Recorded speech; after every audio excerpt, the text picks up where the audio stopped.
And tonight you're going to hear of the path of the immortals. You're going to hear some amazing research that's going on, and I had it was a blessing to be able to spend time with both Chris and Tom at Tom's studio it was last week, I guess, and we cut some episodes for Skywatch TV, but we had a wonderful time of sharing, and the excitement when you've got three guys looking into ancient stuff and being directed, I believe, by the living God to parallel research to bring about the truth. I think it's pretty exciting. So it's a kind of a fun thing for me.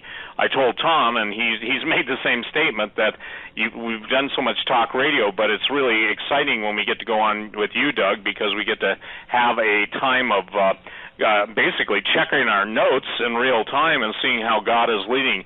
The purpose of all this tonight, though, ladies and gentlemen, is to give you the root, help you to understand the root of evil, the nature of the cover-up.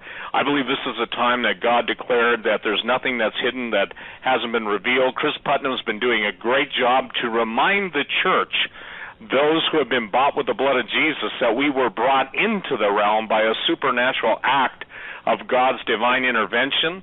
And the large expression of modern Christendom is totally powerless. Meanwhile, the truth has been controlled by very evil people who want to control the history of the past in order to determine the future, and the future their way. So what a great opportunity is to have be on this show with you guys tonight, Doug. And Tom, nice talking to you. Chris, nice talking to you. And tonight we're going to be talking on the path of the immortals.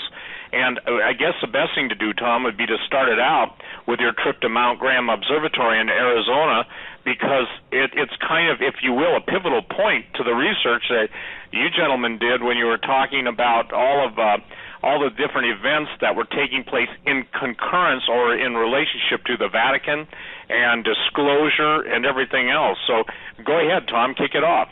Well, sure. Hey, and by the way, great to be on with all of you guys, Doug, Joe, Steve, Chris, my favorite people to hang out with and to do radio. It's just a blessing to get the opportunity to be able to be here. Chris would tell you, too, that, we just never did set out to write 3 books. And it's funny, when we wrote the first one, I said, okay, that's that. And then, we were compelled to write a second one, and we said, okay, good, that's that. And now we've been compelled to write a third one. And so I'm going to quit saying that's that, and we'll just let God take us wherever all of this is going. Another thing that the public out there doesn't know, Steve, you just came, to our studio in Missouri. We filmed what turned out to be 4 very dynamic programs that will be playing on network television, Skywatch TV. But it was amazing going through your research, and me and you both kind of looking at each other, smiling, knowing that we never talk to each other. The public would think that we do. When they see the work that, like, Chris and I have done, and then they see the work that you've done with your new book, Little Creatures, and things like that, they would think that we're on the phone all the time sharing information because we're writing about similar themes. And that's just not true. We don't ever know what the other one is doing. So it's been a really kind of an amazing thing, preternatural, just to sit back and watch how God has put all of us kind of on a common path. And you mentioned time locks when the show came on. He's opening these doors, and he's providing information right at the right time. He's not giving it to us too soon or too late, right at the right time when it is relevant. And that's how, in writing that first book, Petrus Romanus, the Final Pope is Here, which we're giving away with the new book, by the way, and we're also giving away the second one, Ex Vaticana, and a whole bunch of other stuff I can tell you about later. But when we wrote Petrus Romanus, and we predicted that Pope Benedict was going to step down 1 year in advance. You remember, we talked about that here on Hagman and Hagman before it ever happened, remember? I do. And then when the Pope did resign, right when we said that he was going to, the very month actually, as it turned out, people around the world wanted us in media. But here's what happened. So we're out there talking about this prophecy of the Pope, and we took a critical review, especially Chris took a really critical review, I should say, of the prophecy, whether or not it was inspired or not inspired or a fraud or whatever it was, trying to just be really honest about the whole prophecy. But when we were out there talking about it, people would call in, especially when it was talk shows where people could call in and ask questions, like Coast to Coast AM, and they were asking us, but what do you make of the Vatican being out there now talking about aliens? Why are the leading astronomers for the Vatican out there saying that they would baptize an alien and the alien is our brother? Where in the world are they suddenly coming from with all of that? And just so people know, it hasn't slowed down. In fact, it's ramped up. Brother Guy Consolmagno is now actually on an international tour, visiting universities all across the world, and right now inside the United States. And the name of the presentation that he's giving is, "Would you baptize an alien?" So they continue to push forward with this question. People wanted to know what we thought about it. Chris and I spent time talking about it, and we decided that, if we didn't want to come across as just a couple of evangelicals taking cheap shots at the Vatican's astronomers or being accused of taking them, taking them out of, the points that they were actually making out of context, that the only way we were going to be able to come up with an authoritative answer was we needed to go to the Catholic horse's mouth. We needed to go to Mount Graham. We needed to go to the top of that mountain where the Vatican has an advanced telescope and where they are part of the observatory research group that uses the three telescopes that are on the top of that mountain. And here's something that people need to know. We laugh about this as kind of tongue-in-cheek, but you don't just get in your car, drive to the top of Mount Graham, jump out and say, "We're here to see the aliens." First of all, it's fenced off, and signs on those fences in multiple languages talking about all the terrible things they're going to do to you if you try to climb over those fences to get to the top of Mount Graham. So, long story short, people can read that whole story in the book Exa Vaticana. But we negotiated this through the Arizona State University, and we went to the top of Mount Graham, where we met with the Vatican's Jesuit astronomer who was on duty that day at the VAT. We spent part of the day visiting with him. They let us climb all over the telescope, look at anything we wanted to see.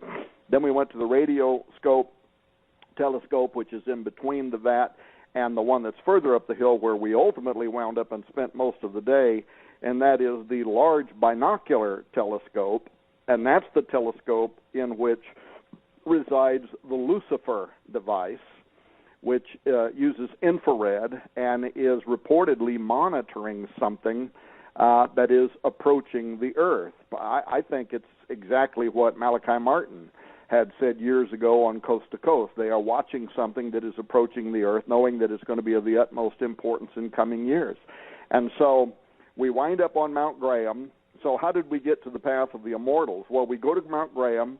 We come down off Mount Graham, and we think we've got everything that we need. We finished up the book Exa Vaticana.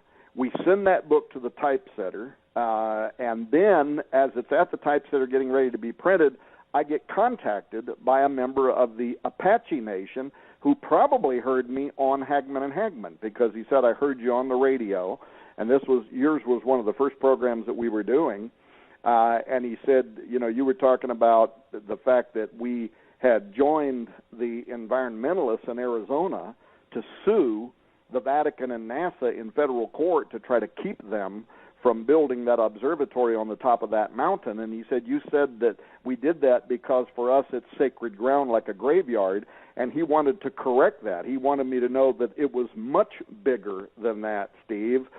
He wanted me to know that they sued them to keep them off that mountain because Mount Graham is one of the 4 holiest mountains in the world to all indigenous Americans, and it is because in their worldview, it is a stargate. It is a portal.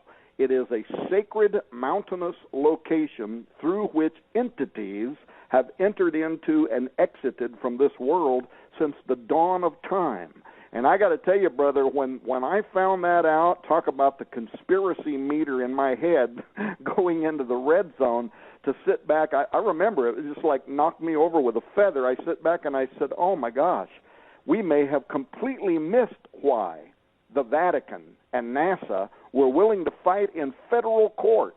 You know, why not just go to another mountain, right? Why not just go to some other mountain and get the same elevation, the same environmental situations? Why fight through federal court, literally get in the back pocket probably of the Arizona governor who had to do an in-run around environmental law and basically declare by fiat that they were going to allow the Vatican to go up there and build that observatory. I mean, it was actually unprecedented. It was extraordinary. So far as I know, they've never been able to do that because, you know, the environmentalist lobby is very, very powerful. And so it was uncanny. Why did they want up there so bad? And the Apache wanted me to know this is exactly why they want up there, because they know that mountain is a stargate. So that was extraordinary. It was almost like a scene out of a Star Trek movie. And we had to back up and say, wait a minute. Now, you know, we've done shows and we've done programs where we've talked about prophecy and Isaiah saying that gates are going to open. But now the picture just got a whole lot bigger, because the implication here is that it wasn't just the Middle East, that all around the world there are locations that are doorways, that are portals, that are openings, whatever language you want to put on that. It's a place where things can and have in the past and allegedly are going to in the future come through onto the surface of the earth. And so we really had to back up, Steve, and I don't want to dominate the program, and I definitely want to hear Chris talk, because he has contributed significant amount of the scholarly work and information, and he and I both went on research trips with film crews where he actually caught things on film. But I just wanted to kind of lay that down as a foundation so people would know how we got to this most recent research on the path of the immortals. It was really a moment in time when it dawned on us that the picture was much bigger than anything we had anticipated in Petrus Romanus or in Exo Vaticana, and actually much more dynamic. I mean, the very idea that the earth is a holding tank and that there are doorways and that there are things waiting behind those doorways is an extraordinary, if not frightening, thought. Well, I think, Tom, one of the most important things, I'm going to get Chris's take on this, too. I think, Chris, I'm going to turn it right over to you right now, because the church is, the professing world of, let's say, evangelic Christians is totally unaware and totally not capable at this point of dealing with the implications of what's coming upon the earth, the gates of hell opening.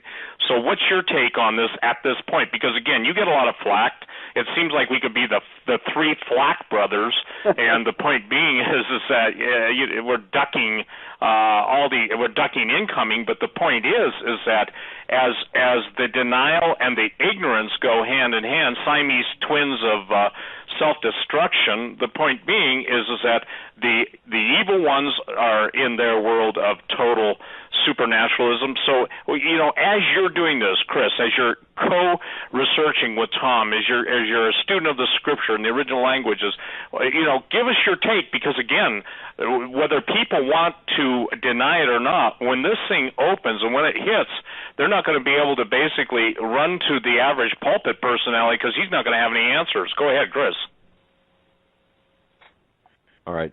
Well, look, I'm not. Are you there yet, Chris? Hello?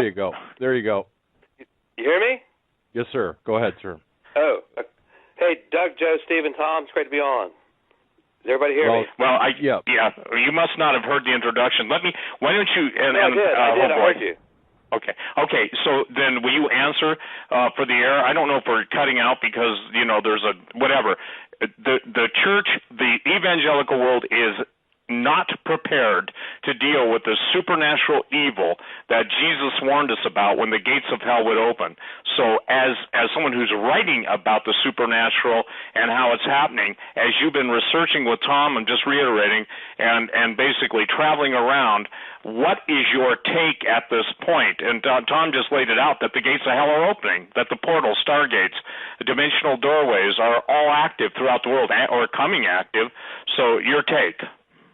Absolutely. It seems like as the world out there, the secular, non-believing world, so-called, is awakening to the reality of these things, and we see, competing shows about supernatural things, ghost hunting, UFOs, all over the television. So the secular world's waking up. A lot of the church has been lured kind of into a sleep where they're not paying attention and sort of just brushing all these things aside. And that's the thing we're trying to do, is wake up the church to see that these things are really happening, and that the increase in the interest in the supernatural and all the recent events that we're seeing reported are indicative that the hour is late and time is short. This time that people have been expecting for the last 2,000 years is coming upon us quicker than many might think. Well, and I think that, Tom, as just to bring you up to date, I was in the TV studio today with Tim and Alberino, who got back from Peru and Bolivia, and Vinny, our cameraman. We were doing some editing, which should be up, Lord willing, at least a 3 or 4 minute trailer that is so exciting. But you know what's a fascinating thing, Tom, Chris, Doug, and Joe, is that when they were in Bolivia at some of the most well-known sites of ancient portals, now they are encountering armed guards, roped off areas, and monuments, if you will, megaliths being moved from one location to another to hide the difference between pre-flood architecture, let's just call it the architecture of the giants, and post-flood architecture. And what's really fascinating is when Bolivia's armament around the what they call their sacred sites, it's ticked up beyond anything even the locals who provide tourist places to eat and sleep, like hotels and stuff, they're amazed at the activity that's going on. So it seems like the governments of the world are getting really agitated, and it seems like whether it's Native Americans talking about their portals opening, or the South Americans, or the Asians, or the Romanians, wherever you're going now, people who live in areas that were designated as energy, if you will, call them vortexes, call them doors, call them whatever, the thing that's happening is that they're like a bunch of different lights turning on across the globe, and what's going to come through those is not going to be nice. Tom, do you want to direct your thoughts to that? Yeah, absolutely. Well, by the way, I was on earlier today with our mutual friend Sheila Zielinski, and she was telling me that she had just concluded a fascinating program that she did with Timothy Alberino. And as I understand it, you guys also did something on Hagman and Hagman, I think. And so I'm a little bit jealous. I want to get Timothy in our studio at Skywatch Television so we can do some programs on that, but I'll wait until you give me the cue for the perfect time. A couple of things, that I would say. One, you said that, the church is unaware of what is coming, and I think you're being nice. The church is kinder and gentler Steve. That's the kinder and gentler Steve coming through there.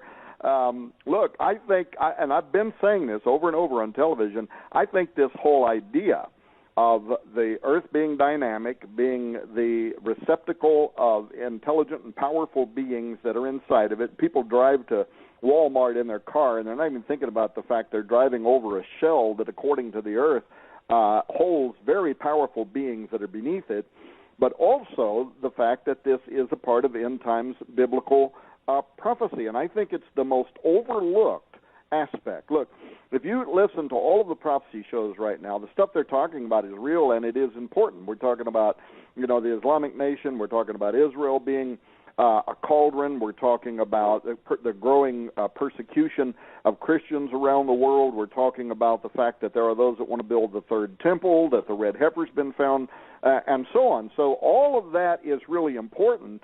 But how many leaders in prophecy circles do you have out there right now that are saying, and one other thing, folks, the Bible says that the gates of the earth are getting ready to open, and out of it are going to flood upon the surface of the earth very terrible things. You better know who you are in God.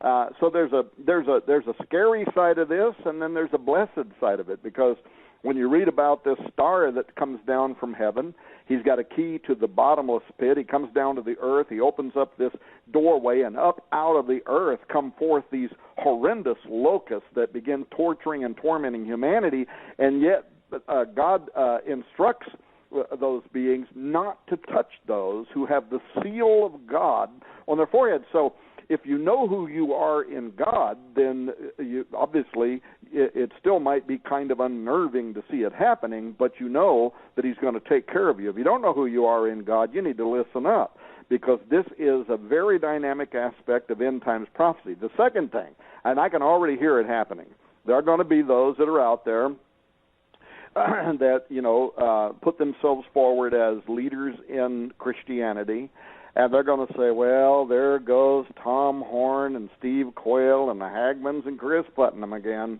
blah, blah, blah. There's nothing to it. It's never going to happen. It's not even biblical. They're using resources to talk. But the Native American Indians, who cares what the Native American Indians believe? But the point that we make in the book On the Path of the Immortals, it's probably the best study on this that's ever been published, is that this is also a very biblical concept, that locations on the earth, and often related to mountainous locations, are doorways. You could literally go down the list and talk about Moses having to go up to the top of Sinai there to meet with God. Jesus, when he comes back, it says his feet will touch the top of the Mount of Olives, and then from thence he will descend down to the earth.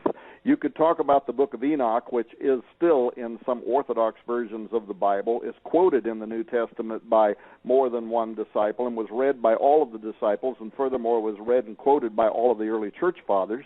But be that what it is, you can take the book of Enoch, and it talks about 200 powerful angels. What does it say? They come down onto the top of Mount Hermon, and that's the gateway through which they come through Hermon down to the Valley of the Plains, and there they begin their illegal activity of manipulating the genetics of animals and humans.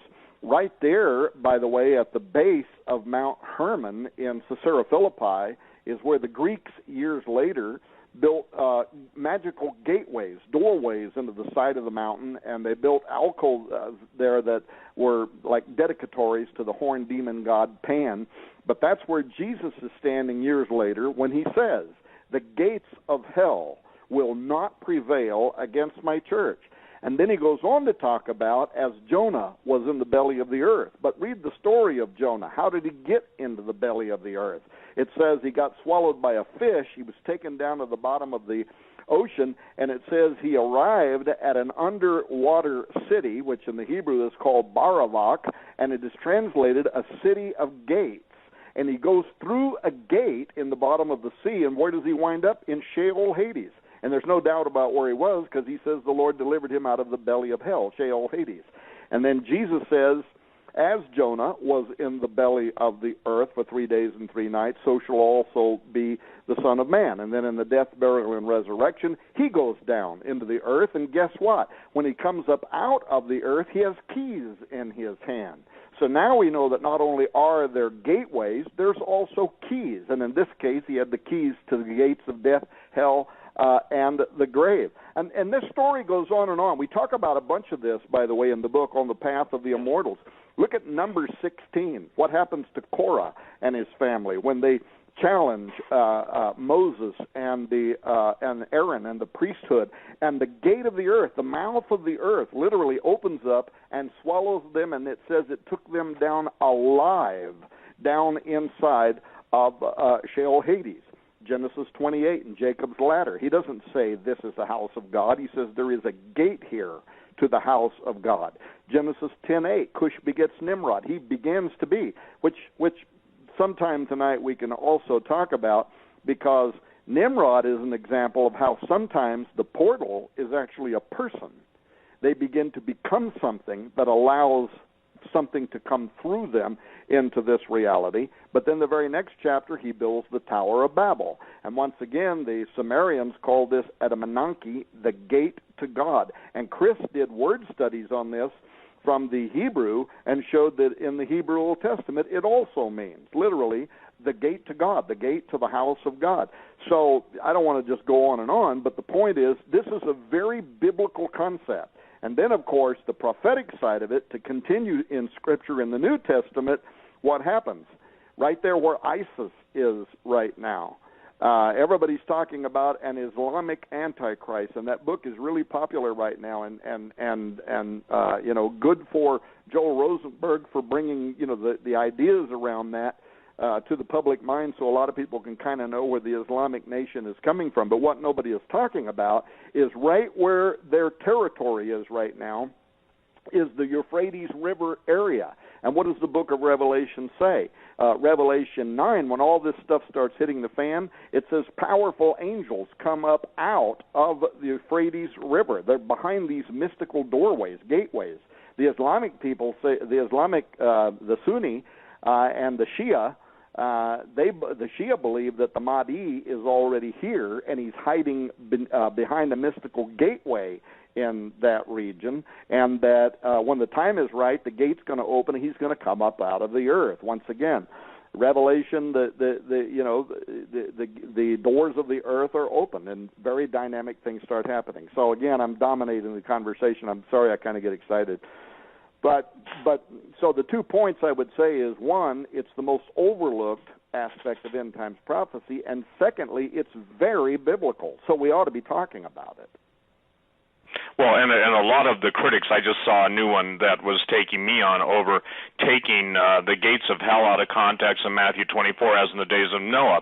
When you just do a word study on gates, hell, the grave, Jesus descended before he ascended. When he says he gives us the keys to the kingdom, I think that most people, see, here's the thing, Tom, and you know this, Doug and Joe and Chris, that I've tried to reiterate so many times over 25 years. Jesus' words are so multidimensional and so succinctly simple, yet so wonderfully complex. That's not an oxymoron. Yet we don't believe the words of Jesus. See, here's the bottom line. I love what the followers of Jesus were in the beginning. They were called the followers of Jesus, followers of his way, before they were called Christians at Antioch, right, Chris? Mm-hmm. Oh, yeah, that's right. So now let's talk about the word study you've done on geese, because I'll tell you this: if now I got to be kinder and gentler tonight. If someone who has no clue of original language challenges somebody like you that has studies it for so long and it is what it is, just as Tom brought up, tell us about the gates, because the point being is that you got 90% of the people out there that don't believe we know what we're talking about, and they're soon to be consumed and destroyed unless the grace of God covers them. Go ahead, Chris. What about the gates? Well, sure. Well, thanks a lot, Steve. Throughout the Bible, you see all kinds of language about the gates of heaven and things of that nature. The gate is it's a really strong symbol in biblical languages, like the gates of the city, things like that nature. But then you have really gates that sound like things like what we're talking about. We're talking about things like wormholes and interdimensional type of travel. Jacob's dream, some people would call it Jacob's ladder or Jacob's staircase. He sees angels ascending and descending, and many people think that these were the divine council, the representative of the angels who were over the other nations as Jacob was traveling. There's all kinds of different interpretations within Judaism, but this idea of a portal, of this ladder between heaven and earth, between dimensions, is absolutely a biblical idea. And it's also, what was going on when Nimrod was attempting to build the Tower of Babel. And we have an extensive discussion of the Tower of Babel in our book that with some unprecedented information that many of the readers are probably not even familiar with. I know in my research, I was surprised to discover that King Nebuchadnezzar actually tried to rebuild the Tower of Babel before God struck him and cursed him, and he was like an animal, and many people think that Daniel took care of him during that time. But you actually found that the archaeologists uncovered this stele where Nebuchadnezzar was boasting about rebuilding the Tower of Babel, and that was his ambition, that he was going to do it. But another thing the thing that we discovered is we don't really believe that tower, was something that was going to be high enough in that its altitude, would actually allow people to contact the heavens, because, we have buildings that reach as high as into the sky today that would probably make that pale in comparison. So that really wasn't, the ambition. It was a portal. It was to make something that was like a gate that would reach into the heavenly realms, and God absolutely did not want to allow it. Now today, we see multiple types of technology competing to do this sort of thing, and I know that we've talked extensively about what's going on out at CERN and places like that, and we believe that there really could be an effort to undo the Tower of Babel, and I think we're seeing that, just in culture at large, in that everyone's becoming as one increasingly. Everyone speaks the same language, and we're all connected on the internet. It's really hard to say that, what God cursed at Babel has largely been undone, and I think that also points to the lateness of the hour. And how much further will God allow it to go before He intervenes? I just can't see going much further. We have, all kinds of bizarre genetic experiments going on. The Chinese are openly boasting now about, their abilities to edit the embryo. So, pretty soon we're going to have designer children coming along the line if the Lord tarries. I suspect He won't tarry much longer with just the level of the violation of His created order that we're seeing. It's just getting to the point where His offense, it's just so offensive and blasphemous to God what we're doing to creation that it's hard to imagine it going much further, Steve. It really is. And hey, Tom. Yeah, go ahead. I'm sorry. And then after you finish what you're going to say next, I want to come back and immediately deal with what you were told by the gentleman you interviewed down there on film, basically about the giants and stuff, because this is critical. The gates are related to the fallen angels, but also their progeny, and their progeny were trying to get away from the judgment that the book of Enoch declares is going to come upon the earth. So go ahead, finish what you're saying, and then I want you to jump right into that, if you would. Yeah, I mean, so I was just going to kind of follow up with something that Chris was saying, was that in addition to the fact that the concept of gates of the earth, that the fact that is a biblical narrative, and also that the earth is a holding tank. That's talked about a lot in the Scriptures. There's all kinds of stuff in the Scripture we can go into if you want that describe these dynamic realities inside the surface of the earth, and also even some additional scientific discoveries that have been made. But there is also a supernatural, an esoteric, or a demonic side of this, and this was one of the other things that we were told. In fact, I was contacted by a man whose mother is a member of the Apache tribe, and she actually lives at the base of Mount Graham, and she has had fixed cameras on the mountain. She's been doing this for years. She has they've sent me boxfuls of video, and I've had Joe slowly going through all of these video, and there were a few whoa moments where Joe got a hold of me and he said, Dad, there is some really scary stuff in some of this film. He said that this mountain seems to sometimes just come alive. It's like sprites. It's like spirits that are coming in and out of the mountain itself. And then some of this stuff is spooky. It's got faces. It looks like alien grays. Very scary stuff. Well, anyway, I don't yet have permission to make that stuff public. Joe's watched parts of it. I've watched parts of it. But my point about it was this, is that the people that live in these areas where there are reportedly, here in the United States, where there are reportedly gateways that also opened at the same time they were opening in the Middle East. And that'll kind of go to the question you just asked me, Steve, in a moment about what we learned from Dr. Mose, the third-generation medicine man for the Navajo Nation. But what we were learning is that activity in these areas seems to be increasing kind of dramatically right now. And so that was part of the reason why we sent Chris, took a film crew, and he went to the Sedona area, and, just to get B-roll and to go down there and talk to the people that live in the area that believe that there are portals and gateways. And a huge part of our book wound up being written about the Sedona area, which is kind of the southern end, if you will, of the Anasazi Trail, which is very central to the research that we were doing in the book. But I'll let him tell the story, because when he went down there with a film crew, he didn't just get B-roll. He got more than that. Well, Chris, do you want to talk about what you got when you went down there? Because, again, I mean, you posted some of it on YouTube, but what's happening, this is what I think is critical. You guys are in Arizona.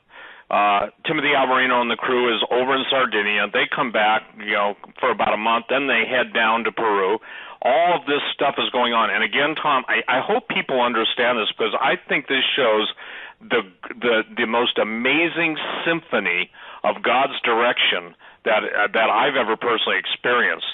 There is no need for us to call each other because we just obey the Lord. And critics can go basically to Sheol and have some fun. The bottom line is that they don't get what's going on because, I find that most of all, they're afraid of this stuff. So, Chris, go into the detail of what you found because you were in Sedona, and Sedona is considered a vortex. There are places on this earth that are known to be areas of, if you will, dimensional transition or transmission points. Absolutely. Steve, if you get on the Internet and you start looking for, things like interdimensional gateways, vortex areas, Sedona just pops up over and over and over again. So it just seemed like a natural starting place to go right where everyone's saying that they're experiencing this stuff. And a lot of it's New Age kind of material, and I had to sift through a lot of demonic nonsense, really, to sift through to where I could find something that was worth looking at. But one of the places that kept popping up over and over again was an area known as the Bradshaw Ranch. And it's getting to be, the kind of place that's just like the same reputation as the Skinwalker Ranch and places like that. These areas are getting to be well known, and there's several of them, and they're listed in our book as well. But this one, I kept finding it in the UFO sources I would look at and things like that, where just articles mentioning this ranch. And so we went out there to a high point in the desert that kind of overlooks that ranch area, and I set up some professional cameras. I took a professional cameraman with me, and my wife went, and we all went out there. We had a guide, driving the Jeep and all this stuff, and we caught some stuff that I really didn't expect to see. I'd never really been a believer in this thing they call the orb phenomenon, these balls of light that people catch on camera. A lot of times, dust particles and things of that nature will appear that way, and that's a very real camera phenomenon. Things that cameras have inner reflections sometimes.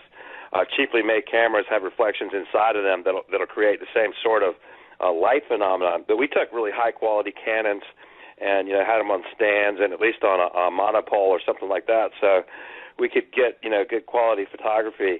And we had a video camera going at the same time we were doing the still photographs to try to catch these orb things.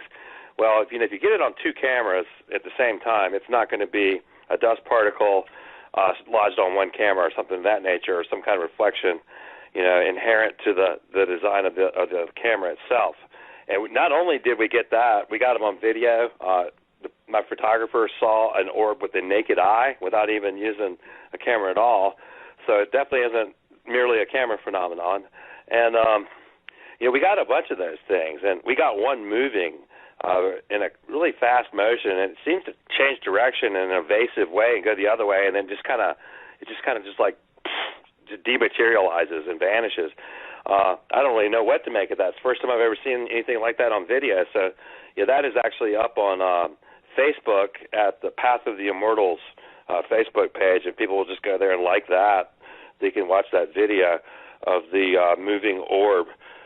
And, one of the things that people talk about in Sedona as well is there's all kinds of UFO lore about the military having an underground base in the desert there. And I didn't verify for sure if that's the case, but there's enough talk about it that I think something is going on. And it kind of reminds me a lot of the things that you have said, Steve, because people have said that there are guys with weird uniforms, like United Nations uniforms and things like that coming out of there that they haven't seen before. And there's something even going on with some people believe that aliens are actually in contact with this government base. And so there are plenty of books where people are claiming that aliens are interacting with the government and this base out in Sedona. Now, I didn't get any firsthand knowledge of any of that, but I had read about it before I went there. And we weren't expecting this, but I was out taking a photograph with my photographer one night, and my wife was just out shooting shots, seeing if she could see orbs or anything like that in the photographs. And we captured a massive V-shaped UFO way up in the distance in the sky by accident. We didn't even see this thing until we got home and were reviewing our photographs, and there it was, way in the distance in the sky. But that's on the Internet as well, and I don't know what that is. I've had 3 different experts that examine it, and I've got a range of opinions. Some, like Richard Shaw, who does Marzulli's stuff, thinks that it could be like a bunch of different craft flying in a V formation. But other no, people, Chris. Yeah. Let me interrupt you. Those things are being seen by too many people. If you TR3 as in Tango Romeo 3, R as in Romeo Bravo. I mean the amount of information. I'm just correcting you because I don't care what so and so thinks, and I don't mean this to sound arrogant, but the TR3 and the TR4, those are some of our most sophisticated stuff. The reason that people see the triangle and all of a sudden they see a ball, and then that thing, the triangle morphs into a ball, a giant orb, and then it disappears. Right. Well, the bottom line is we have the technology and have had the technology to jump space. So, it's not a bunch of things. Now, personally, there's so much stuff on the Internet that you can see, but it's fascinating that when you're dealing with the triangular shape, and the government does have a secret base there. I sent to Tom, you remember this, I believe you have it, Native American Sacred Sites and the Department of the Defense. Do you remember when I sent that to you? Yeah, well, you reminded me of it, and I haven't read it yet. Okay, well, it's massive, but the gist of it is, and this will play, where you're describing, Chris, that you and your wife and your cameraman were, you're in the heart of this whole area. And what was fascinating, and I'm not trying to take away from you, I'm just trying to say what speculation is. My source for that information is 4-star active generals, plural, in special ops, and also some of the scientists that worked on it, okay? So, I mean, I'm talking about guys that were aeronautical engineers, and a couple of them have passed now. Thank God they're Christians. But the point being is that, the speculation, take it away. But what's fascinating, and I will make this statement, almost every single military underground site, as well as above ground site, is always built or always contained by the military in order to, they'll put it as a testing ground, or they'll do anything. In essence, they don't want the public in these areas for the very reason that you and your wife and your cameraman saw these things, and people are seeing it all over. So anyway, I just wanted to straighten that out. Go ahead, sir. Absolutely. And it's really odd that the government bought this Bradshaw Ranch area. A lot of people might not know, but there's a famous Hollywood stuntman named Bob Bradshaw that had this ranch area, and they even had a western town that they used in a lot of the old western movies. So it actually has a rich history. It's in a lot of commercials, a lot of old movies. Even Elvis made a movie at this ranch. So it's a kind of a famous area. But then the government bought it out. Ostensibly, really, for the Forest Service, so they were going to make it part of the public park system. That's what they said when they bought it. But guess what? It's still got chains around it and a fence saying, do not enter, or you're going to be shot. So why is the Forestry Service acquiring land in the Arizona desert and then closing it off to the public where you're not supposed to go on there anymore? And then at the same time, the UFO community and everybody else is talking about that there's an interdimensional portal there and that all kinds of entities are coming through. And people are seeing all kinds of entities there in Sedona, Arizona coming through. Some people have even reported seeing dinosaurs. Now, I don't really know what to make of that story, but that is one of the stories that's come through that very area where we were. Now, I didn't see anything like that, but we did catch a lot of those orbs, and we caught a huge UFO on camera. So that's just verified to me because I have it on film, and it will be available through Skywatch TV, and the photographs are absolutely published in the book as well. Well, Tom, go ahead now if you would, because, again, time goes so fast, you guys, when we're on the radio together. So I want to the reason I want to get into this immediately is because for years, modern anthropology, modern archaeology denied that cannibalism existed in the Southwest. Obviously, they found out differently, but as you were being how should I say this, informed by the third generation gentleman, what's his last name? Mose, M-O-S-E. Yeah. Okay, Mose, I mean, it was paralleling the same stuff that was out there. What I'm saying is it's like two railroad tracks going into the horizon, where the horizon becomes, just at a vanishing point, but now, on the horizon, and then as you get closer to the horizon, when you see a fixed object, that object's coming to focus. You're on the, one side or the other. You're on the right track, I'm on the left track, we're both on the railroad track. Chris is the tie between the tracks, so what we're doing is we're headed into what used to be the unknown. But what's fascinating to me, and this is critical, there is, and I got into it with a gentleman on my email, there is no antiquity that records giants that were not cannibals that I have found. The only exception was one that was in the British Isles that was supposedly a friendly giant, and that's more in a limerick realm than it is in the real realm. So the point being is that will you take us to what Dr. Mose said, because I think it's important. Absolutely, because the history of what happened here in the United States of America, from the area where Chris went, the whole Sedona area to Mount Graham, central to the Apache, the Hopi, the Navajo, all the way up to the ancient Anasazi. The story is that these guys came and they were absolutely cannibalistic. So if you go down where Chris was, he went to Mount Graham again, then he went over to Sedona. He was covering that whole side of the U.S. while I was up in the Four Corners area.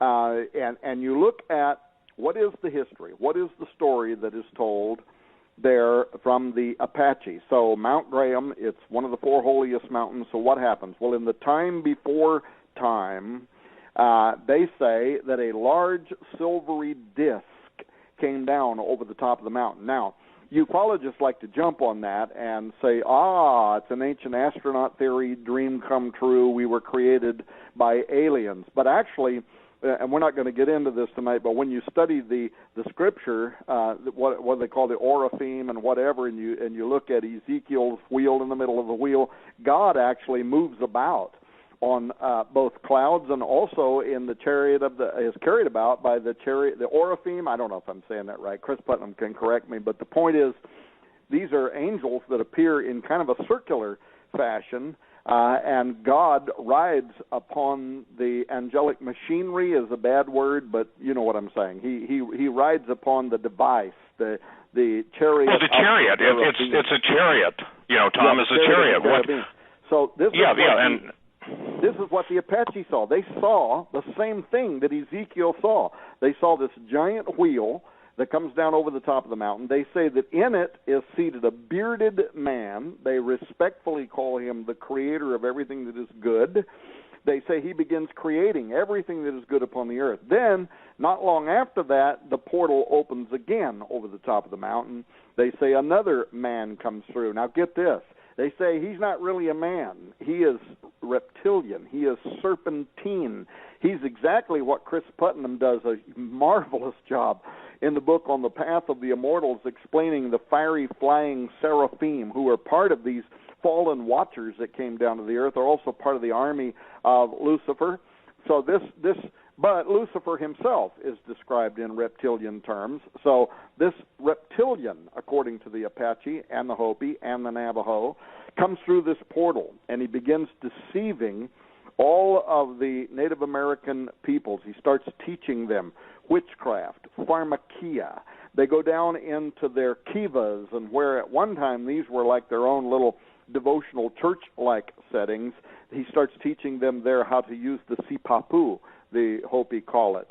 A doorway is installed in the bottom of their kiva to open a mystical doorway into the bowels of the earth itself, and they start practicing sorcery. And Dr. Mose tells us that they went on from practicing sorcery to practicing cannibalism. But guess what?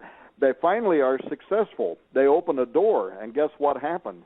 Giants come up through these doorways of the earth. They start sweeping across the Arizona Badlands. This is all part of the Apache creation story that you can even go to Wikipedia and read about it. They start sweeping across the Arizona Badlands. They're cannibalizing the Indians. They refer to those first early Indians as the Jindupids, which they say were just peaceful farmers that were living in the Arizona area. They're cannibalizing them. They're grabbing them and snatching them up like they're little chocolate bars or whatever, biting their heads off, throwing their bodies all about. And the early Indians, they run into the crevices of the mountains. They start crying out to that first god, that benevolent creator that they were aware of. They call him the sun god, and he sends a flood, a universal flood that covers over all the face of the earth that wipes out all of the giants. And then after that, they live in peace for a period of time, and then all of a sudden these giants start coming back. Now, they're not in the same number as they were once before, but they start coming back. Now, why is that important? Because the dating of that period of time in which the petroglyphs are being written down by the ancient Anasazi and the ancient Jindupids and Indians across America is exactly the same period in history here, at least 1,000 years or more before Jesus Christ walked on the earth in a body and flesh. They're over here talking about portals that opened, giants that came through. They're cannibalistic. They're wiping out everybody. They cry out to God. God sends a flood. That's happening over here, being written on stone in petroglyphs at exactly the same time that Moses is in the Middle East saying, and there were giants in the earth in those days, and also after that. And so what you have is a harmony, a historical correlation. On both sides of the world, exactly the same story is being told.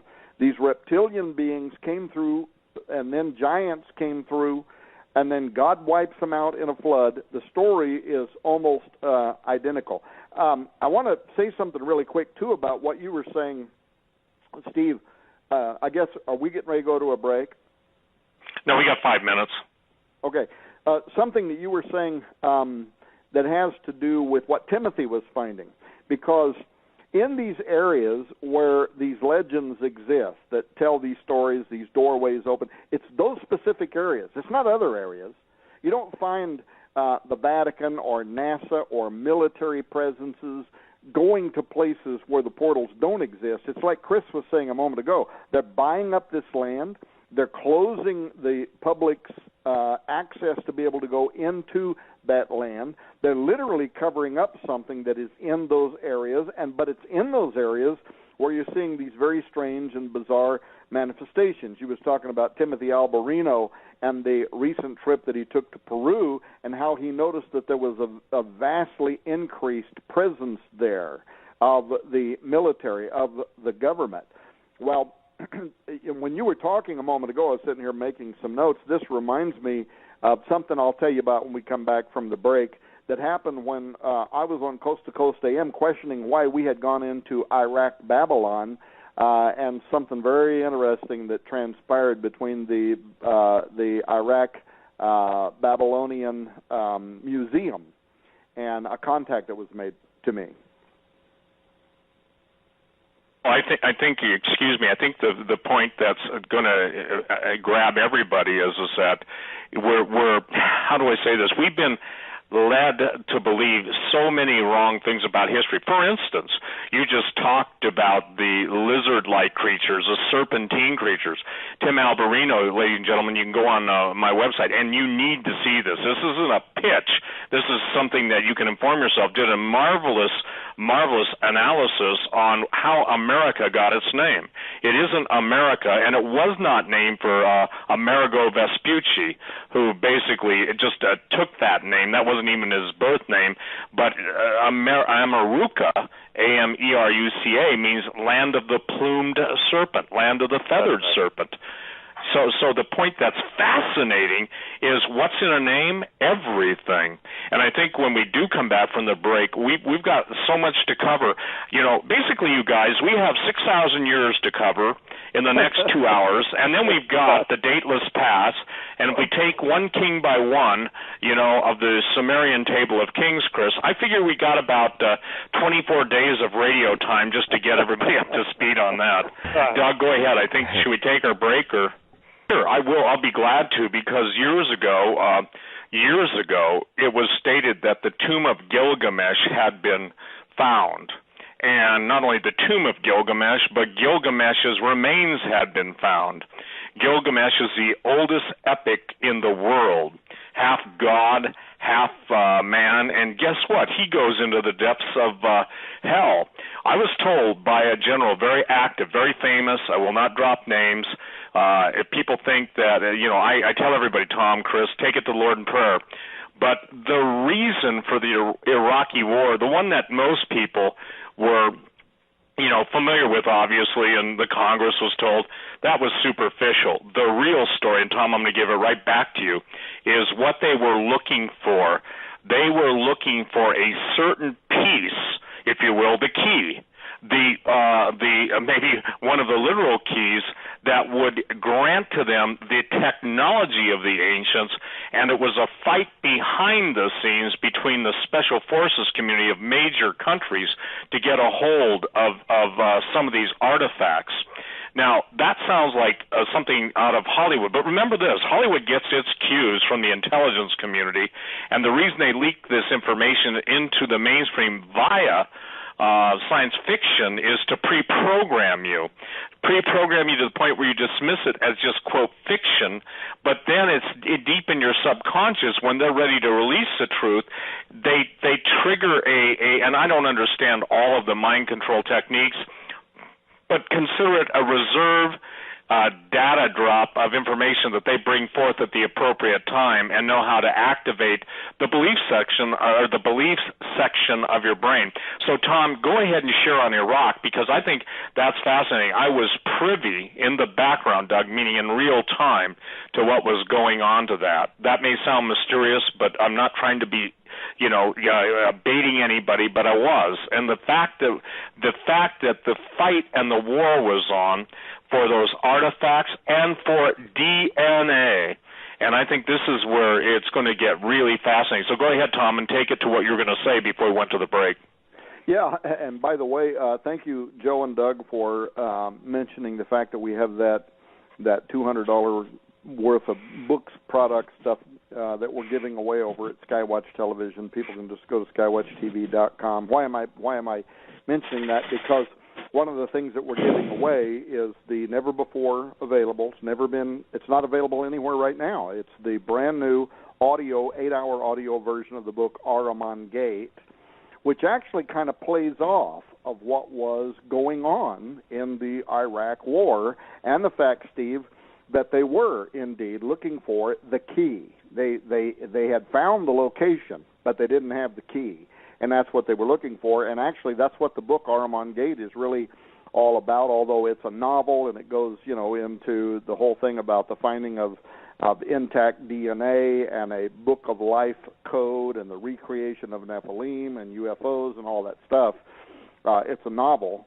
But it was actually spurred by this idea of why were we going into Iraq? And so I'm glad you asked me to say this, Doug, because I actually had a real experience around this. And here's the thing: Steve's mentioning that they went there to find a key. They went there to find something related to portals, mystical doorways. So the idea that the United States had invaded Iraq to capture something that Saddam Hussein had uncovered during his reconstruction of ancient Babylon. People don't know the depth of the literally hundreds of millions of dollars that he was spending in excavation, what he was looking for, the fact that he intended to rebuild ancient Babylon, but the fact that he found things that the world is not aware of sounds too strange to be true. But so I was on Coast to Coast AM with George Norrie. This was right during the Gulf War. And so the big question on everybody's mind at that time was, why did the United States go in to Iraq? Why was George Bush so stubbornly resolved to take the United States into Iraq, ancient Babylon, even though Iraq had not been connected with any good intelligence to the events of September 11, 2001? And so I went on coast to coast. I'm talking about something else, but this question comes up, and something very strange happened. George asked me why I thought that the United States had gone into Iraq, and so I was making these various points. I was saying that some people believed that the invasion had something to do with creating a strategic placement of U.S. military resources against what the administration saw as a growing threat from Islamic radicals, which we can see in the Islamic nation today. Some people said, that that's why we went there.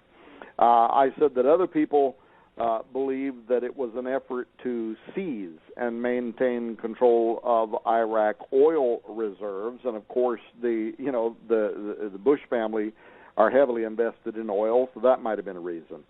I pointed out that there were those who believed that 911 was actually either a convenient or an orchestrated false flag. A lot of people out there were saying that would allow the Bush administration to extend like a global domination project presence. But so I was just throwing out all these various ideas, and I'm on here, and I'm late night, 2 or 3 o'clock in the morning. Then I suggest that there's another reason, more esoteric, and it had to do with biblical sites in Babylon, which had been uncovered during Saddam Hussein's reconstruction of the ancient city, and that he may have uncovered something that the U.S. administration wanted. They went there to capture it. And so we went on and we did our show. I finished the show with Nori. It's probably 3 or 4 o'clock in the morning my time, and I'm going to go to bed, but I'm sitting in my office, so I go to check my email before I go to bed, and here I have an email, and this person is saying that they are, now get this, they're saying they are the curator of the National Museum of Iraq, the Baghdad Museum that contains all these relics from the Babylonian Mesopotamian civilization, saying that they had been listening to the radio show, and they wanted to tell me something. So I opened the email. This person claims that my last idea, the fact that the U.S. had gone there to capture something that Saddam Hussein had uncovered in all of his excavation work, that was spot on. So here's the deal. The emailer, they give me a temporary password to the museum's digital back door because they want me to see what they're calling proof that what I had said was not, in fact, a conspiracy, that, in fact, it was true. So the first thing I do is I verify the email that it's actually from, the IraqMuseum.com, and it was. Then I go to make sure that the hidden back page is actually an extension. I actually went to Google or Yahoo, and I looked up the museum, went to it, and then used the extension to make sure that I wasn't, somebody wasn't pulling some kind of an elaborate trick on me. And I confirmed that in fact was true. And it pops up this little thing on the page. It wants me to enter in my temporary password and log in, which I do, which this person gave me. And I got to tell you, I could not believe. This page opens up, and there are literally hundreds and hundreds of step-by-step images of the first day of the invasion of U.S. forces, the very first day of the Iraq invasion. Where do we go? We went directly to the museum, the Baghdad Museum. And these images, if somebody's got a camera, right, and they are just literally clicking pictures, or it was video and then they saved them as images. I'm low tech. I don't know how nothing works, but literally step-by-step images of the first day of invasion showing a large U.S. military personnel presence, the U.S. ambassador, and they are there at the museum. There's this woman that's got traditional head covering. And if anybody's listening to this program tonight and they work at the Baghdad Museum, you know what I'm saying is absolutely the truth, and you have the images, and you could make them available to the public now if you wanted to.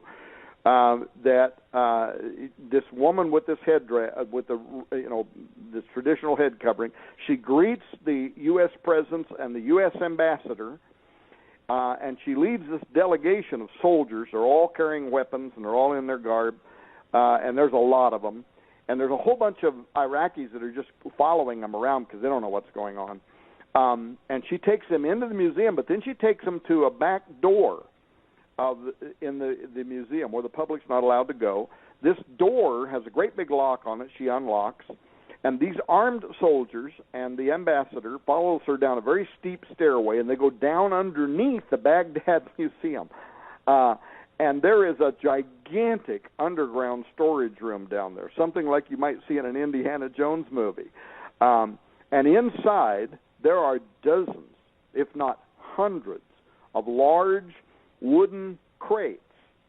And they start opening these crates up, and they're pulling out stuff. And this person, whoever's taking pictures, picture, every second, another picture. If I could have put these on one of those Disney things and spun it, I could have watched it like a movie in real time. Man, they start pulling out superb gold and silver artifacts, stuff that the world assumedly has never seen. invaluable items that have been dug up by Saddam Hussein from the sands of ancient Babylon.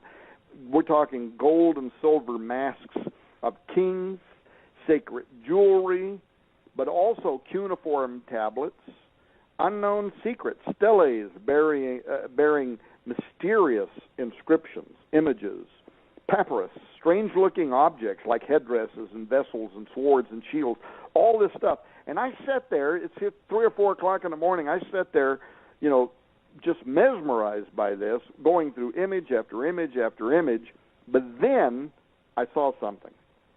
Suddenly, the pictures that I'm watching, they depict like a change in the observers' demeanors. The crowd suddenly, they're either excited or they're agitated. I can't quite tell, but they're like jaw dropped.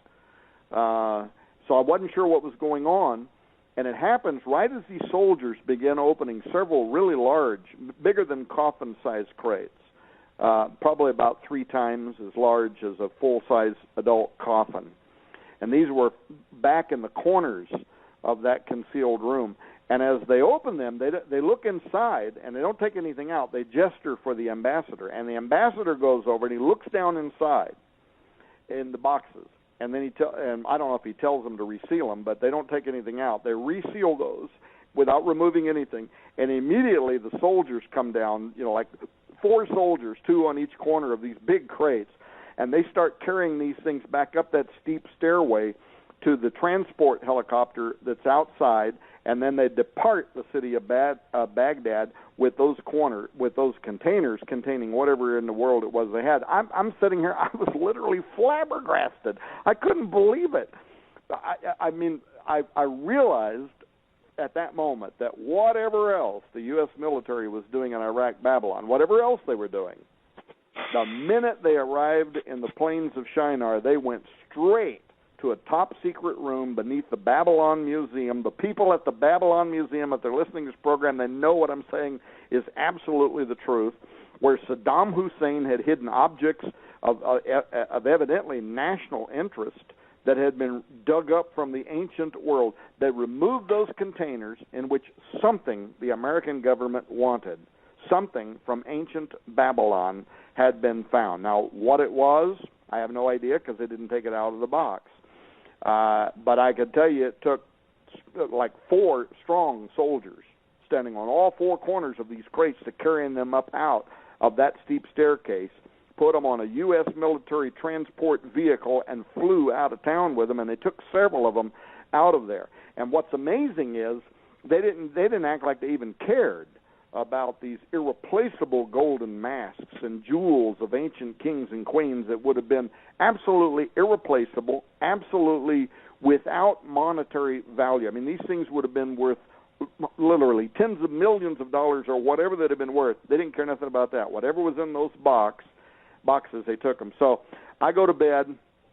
I have intentions of getting up the next morning and going through the rest of the images, which were probably not the ones that were all that important anyway, because I walked through all of the images I cared about.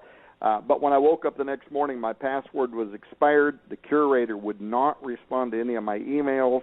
But I got to tell you that I found out for myself that there was definitely something else. So what was it? Was it ancient portal technology? Did the U.S. move it to an undisclosed location? Yeah, they did that, whatever it was. But did they do that so that it would be in the hands of a future world leader? I just absolutely have no idea. And from that day forward... Well, hey, Tom. Yep, Tom, I might be able to fill in the blanks on that. And now, for the record, ladies and gentlemen, I did not hear Tom on Coast to Coast. I did not talk to him about this. This is the first time I've ever heard this. But during that time, again, I was in contact, and they contacted me because evidently something, and only they can tell you why, but the point being is that they got what they were looking for. And the general told me this. He said, Steve, we wanted 2 things, and we got it. We got it before anybody else got to it, okay? He told me, and these are the guys that operate beyond the regular military.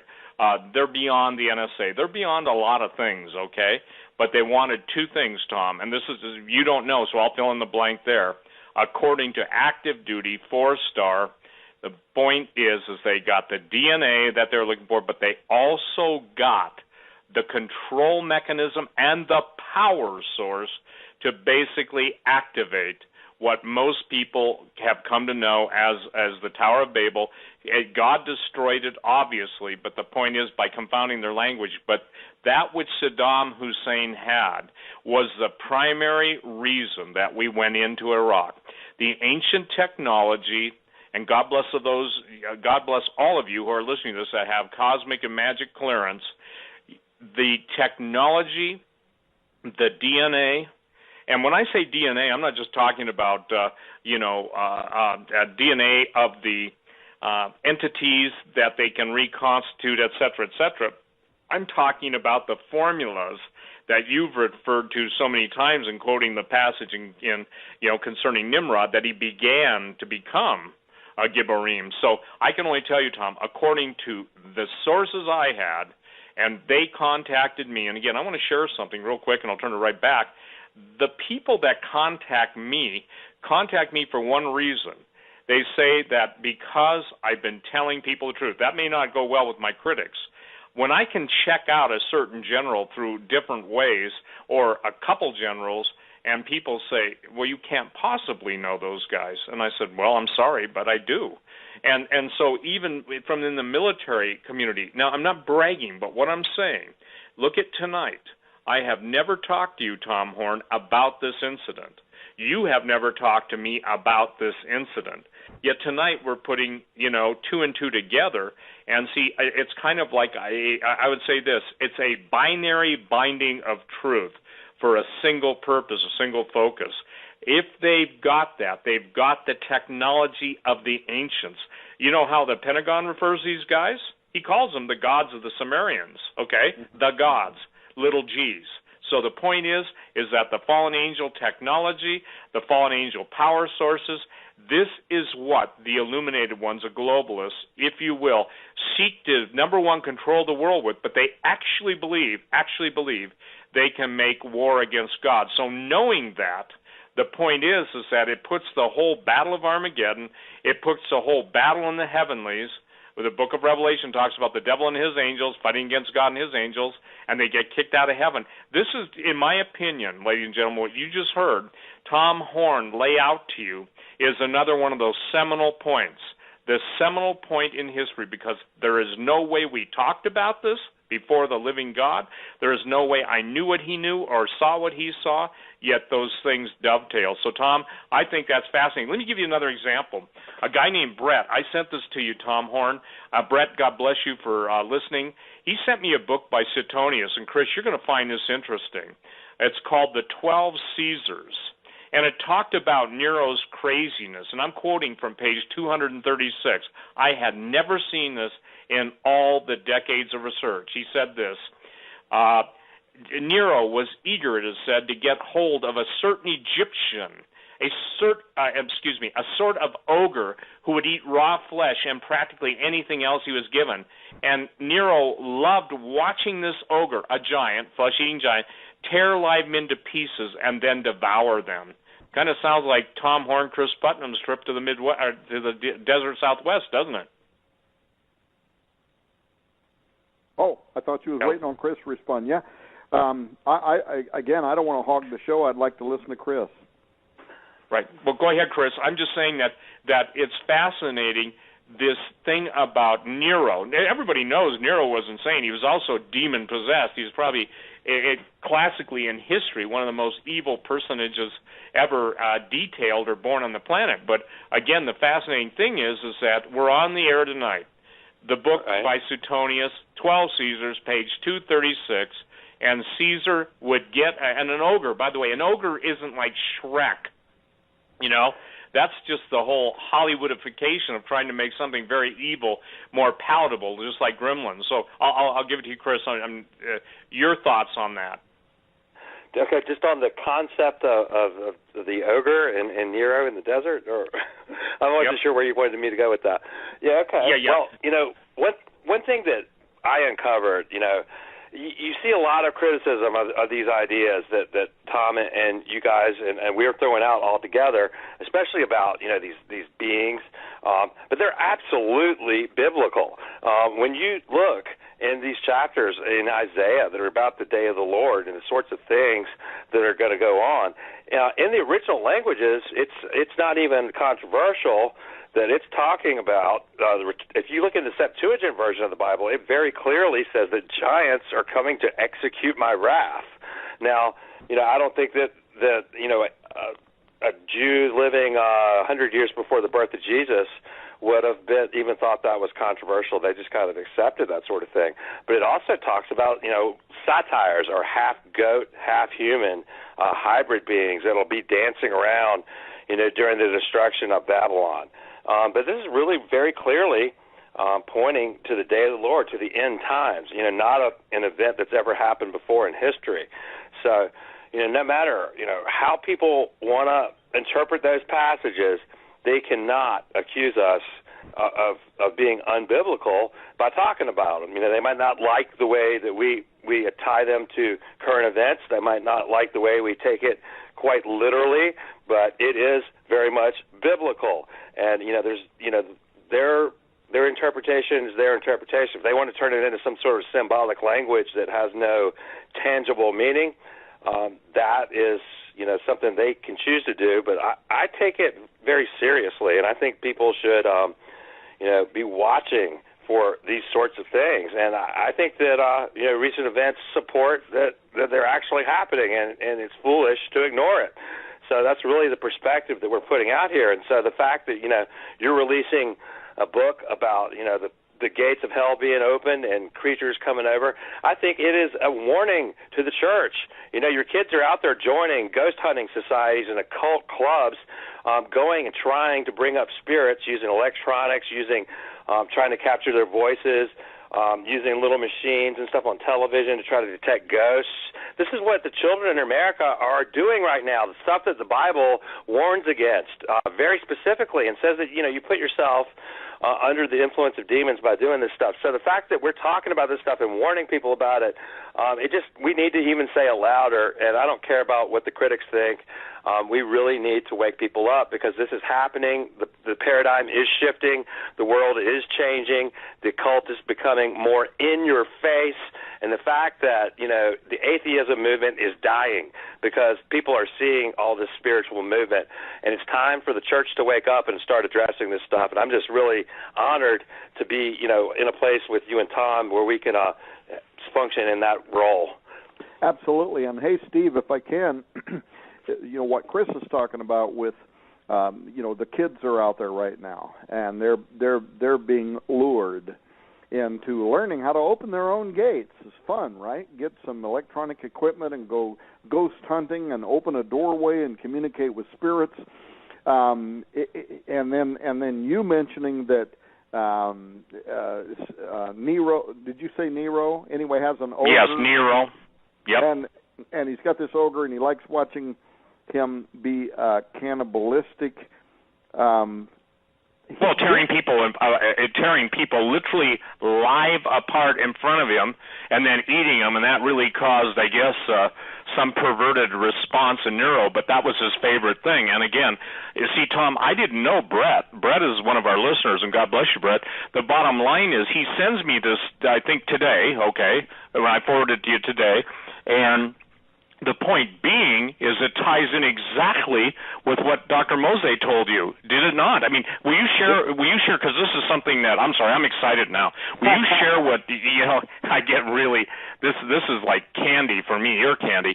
The point being is that again, I started the show with saying that classic archaeology, classic, historians just denied cannibalism in the desert Southwest, blah, blah, blah.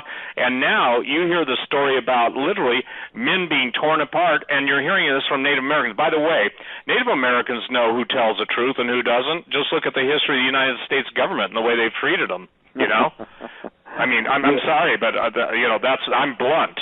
The point being is that this is will you share that? Because I think here's what I'm trying to get people to understand. The thing is that we've already been prepared to be turned into a food source, Soylent Green, the Twilight Zone to serve man. the Outer Limits episodes, this thing is predictable in the genre of cinema. Chris is talking about kids. Look at the goths. Look at the vampirism, drinking blood. Look at the combination, of humans, not human, forgive me, perverted sexuality and its association with death.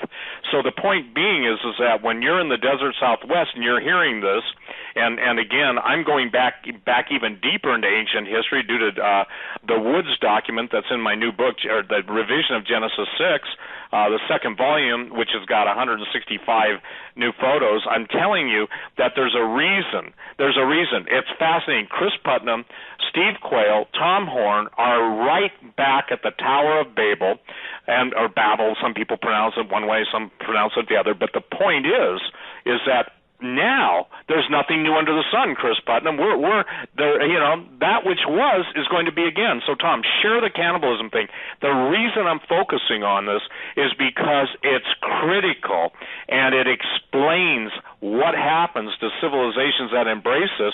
Literally, they're not good to the very last man. They devour each other to the very last man, who then ultimately. Here's the thing. We go to Mount Graham, we come down off Mount Graham, we get this information from the Anasazi, we realize that there's something more here that we haven't thoroughly investigated. We're Americans, we grew up in this country, and all of a sudden our eyes are being opened to information about the ancient American history that we are unfamiliar with, and so we decide to investigate it. So while Chris is just returning from Sedona, Arizona, and capturing film of light beings that are coming out of a portal, essentially warning him not to come any closer, I think, and being buzzed by V-shaped craft, I'm getting in a rig, heading out with a film crew for the four corners of the United States. Now, we go into all of the details about that in the book, On the Path of the Immortals, so I won't take time to tell it all, but here's this one part you were asking me to tell you. We had tried to get authorities from within the Native American nations, whether it be Apache, Hopi, Navajo, whatever, to sit down with us. We're talking elders, people who are leaders in the nations, and they're very suspicious. They don't like to talk to white people because, we too many times New Agers have taken their information and then went out and misused it. And so they're very suspicious. So we were working a year and a half, trying. Finally, bottom line is, we get a sit down with the third generation, the Navajo Nation's medicine man. He's an academic. He's written books that they use in their universities and schools. And we meet him actually on the campus of the school. We go into a traditional hogan, and we didn't tell him we was going to film him. And when we get there, he's willing to meet with us. We go inside the hogan. Our cameraman comes in. He sees the camera. He doesn't like the camera, but he doesn't stop us. And so we actually filmed 3 hours of Dr. Don Mose, he's a famous person in the Navajo Nation.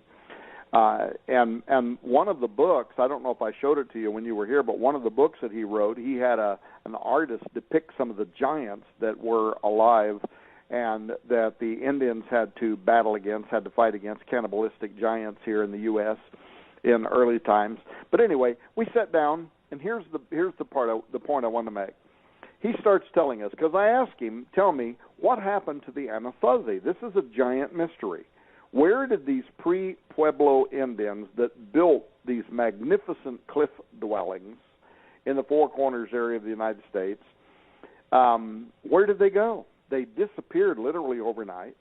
Nobody knows where they went, and the universities admit that. Now they have theories, and they say that there could have been like a drought, and so they migrated away. And so I asked him to tell me what happened to the Anasazi, and so we sit down, and he starts giving me the traditional story that they might tell to any other white person about a 7-year drought. They migrated away. They eventually became a different people, maybe the Hopi, whatever. And so he's talking, and I stopped him, and I said, now I understand there's really a lot of evidence that suggests that that's not what happened with the Anasazi, that something else happened. and we've got this on film.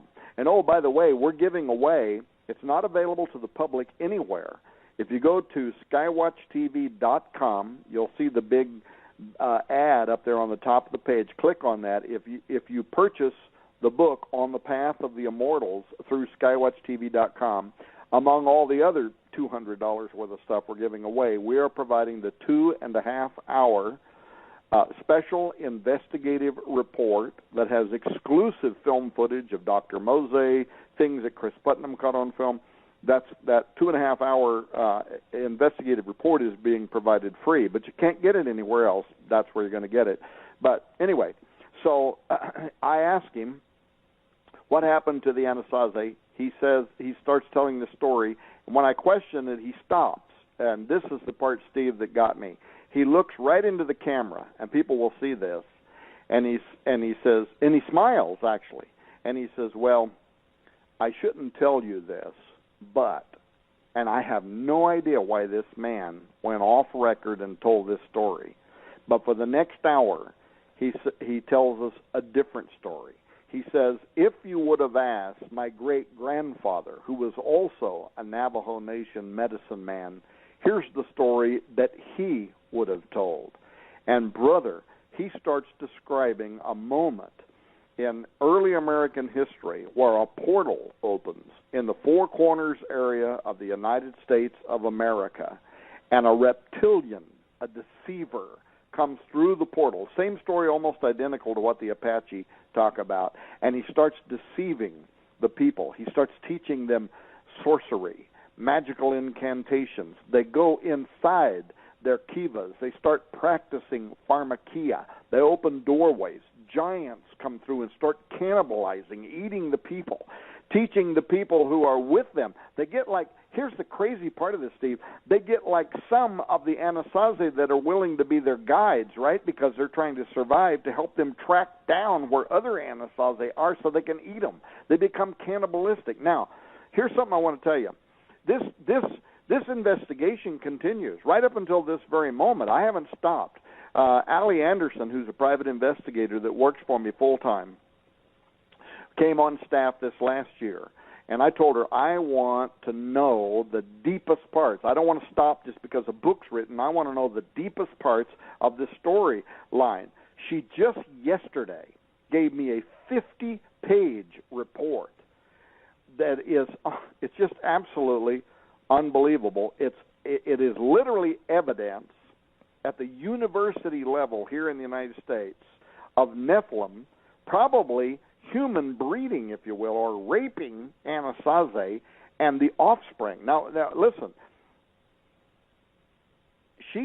this 50-page report is based on archaeological digs that universities here in the United States conducted under the Crow Canyon Archaeological Center of excavations in southwestern Colorado.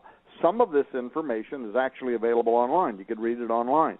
If you read it, here's what you'll find. You'll find out that they found, in their excavations, they found locations where the Anasazi were literally ripped to shreds. Now, I'm not talking about somebody got killed, beaten in the head with a hammer, and burned in a fire and ate.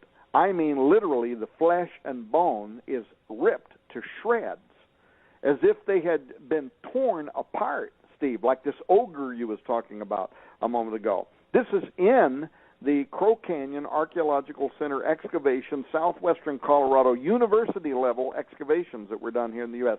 Secondly, they found where the bones of some of those who had been ripped to shreds were scattered over a very large region, as if something had torn them up, almost, it sounds terrible, almost like packing them for food, almost like carrying them like they're like the Indians would, make jerky or something and carry that over long distances, because the bones of an individual would be found many, many miles away, another bone that relates to that individual.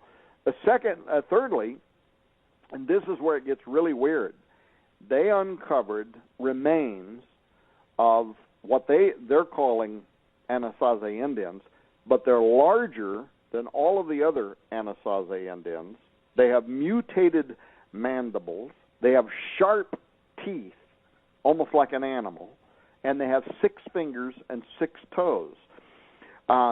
And immediately when I'm reading this report that again is done at the university level here in the U.S., having to do with excavations among the Anasazi, I'm looking at this and I'm thinking, this sounds so much like the Middle East. These women were literally raped by the Nephilim, if you will. They gave birth to Gibborim. This is the story it tells in the Middle East, but now we're talking about here in the United States. And these date to exactly the same period in time that the Old Testament Bible tells us this was happening over there. So, hey, I could add just a detail to that. I mean, one of the reasons that we can be really confident that there was cannibalism going on is that archaeologists have absolutely discovered petrified human dung, human waste. But within that human waste, they found that there was human DNA, which pretty decisively shows that they were eating humans. So the story about the reptilian coming through the portal actually starts to take on more weight, considering the archaeological evidence actually supports it better than the story that they just kind of dispersed and became other tribes. Absolutely. So bottom line is that's the 2.5-hour DVD that we're giving away with the book. That's what people are going to find out about. That we found evidence that was not just somebody's opinion. It's not just an old Indian somewhere that wants to tell us stories. These are academics. They're very well respected. Their works, their books are used inside the indigenous schools, Navajo, Hopi, and so on schools. And they're oral historians, so they pass this down orally. In fact, it's very interesting being in a Hogan and having a third-generation medicine man tell us these stories. And in fact, he told us that when the missionaries came to the United States, the first missionaries, the Mexican invaders and so on, came here. And started telling the indigenous people their stories to try to convert them to Christianity. Many did convert to Christianity. But he said, our forefathers told them, we already know these stories. We already know that God created, that a reptilian fell, came to the earth, deceived mankind, giant cannibalistic beings came onto the surface of the earth, God wiped them out in a flood, and after the flood they came back not in the same numbers as they were before. He said, we already know this to be true. We lived it. It happened here at the same time that it was happening in the Middle East. And so that was the extraordinary thing that we found. But, of course, now the question is, they came once. There's universal evidence that it did, in fact, happen. But now the question becomes, is it going to happen again? And that's the part that actually ties into biblical prophecy, end times prophecy. And that's what we try to do in this new investigation on the path of the immortals.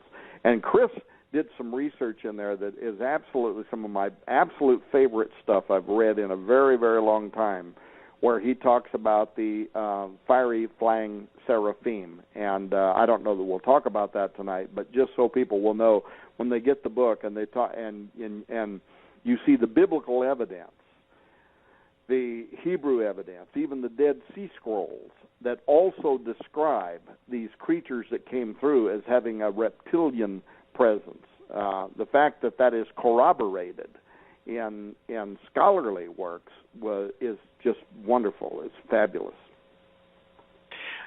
I think it's critical that people understand that, again, this is what I wish, this is what I pray people will do, that they will learn to basically listen, take everything to the Lord in prayer. But when you, Tom, when you, Chris, when I or others are writing these books, and we spend the time to research the actual source material, I think that people have got to understand that this is a shaking of what you and I and we all have grown up thinking this is normal.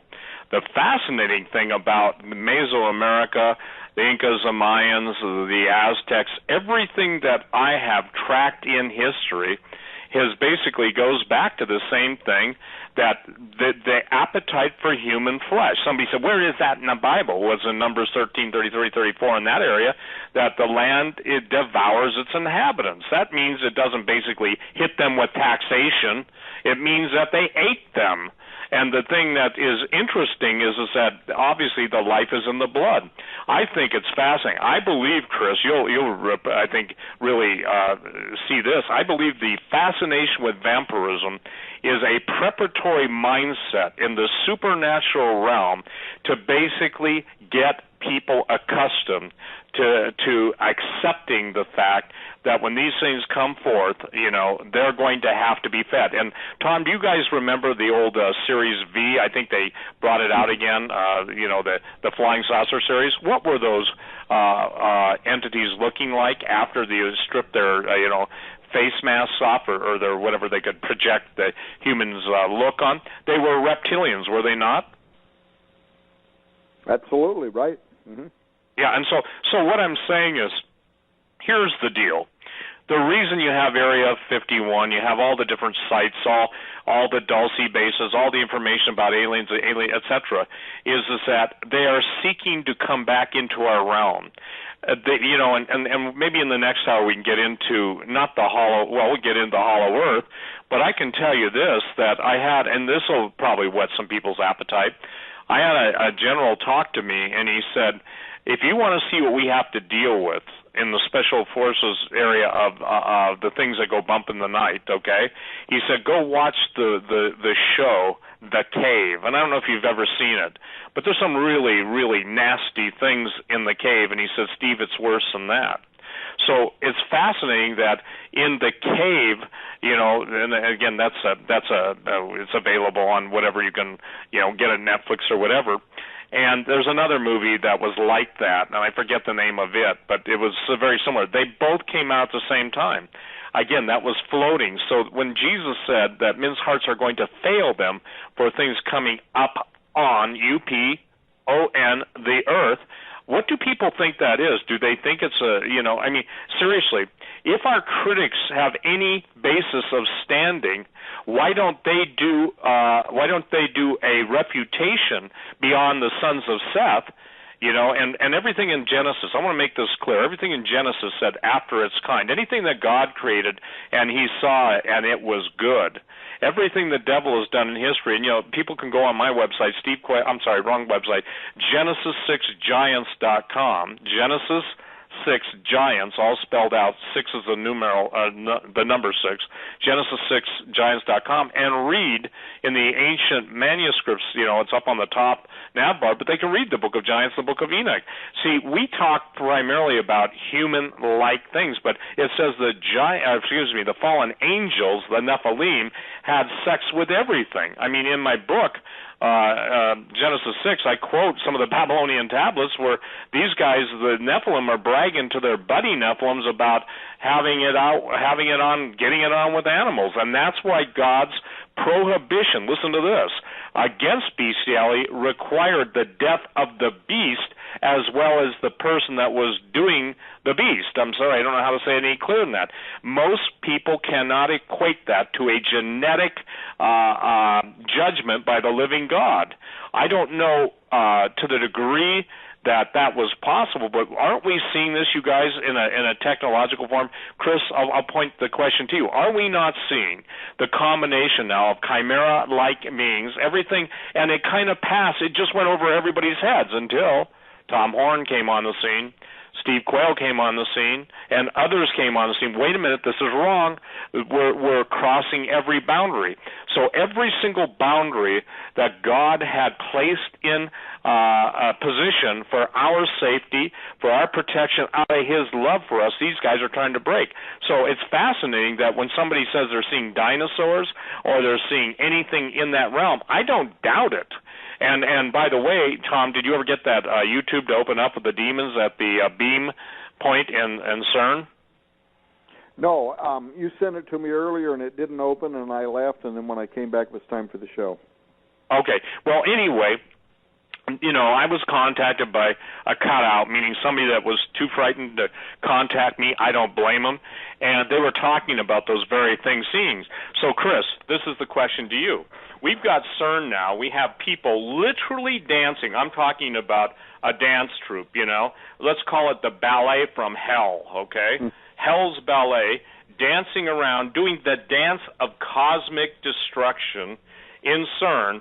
Okay, ask yourself this.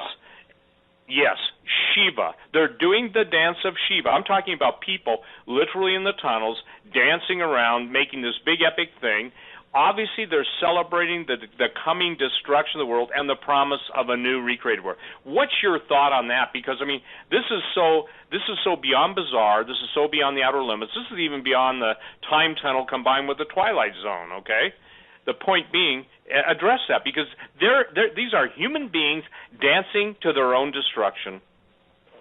Yeah, well, Steve, it's beyond question that they have this huge collider built over there, and they have a statue of what every Christian would easily identify as a demon.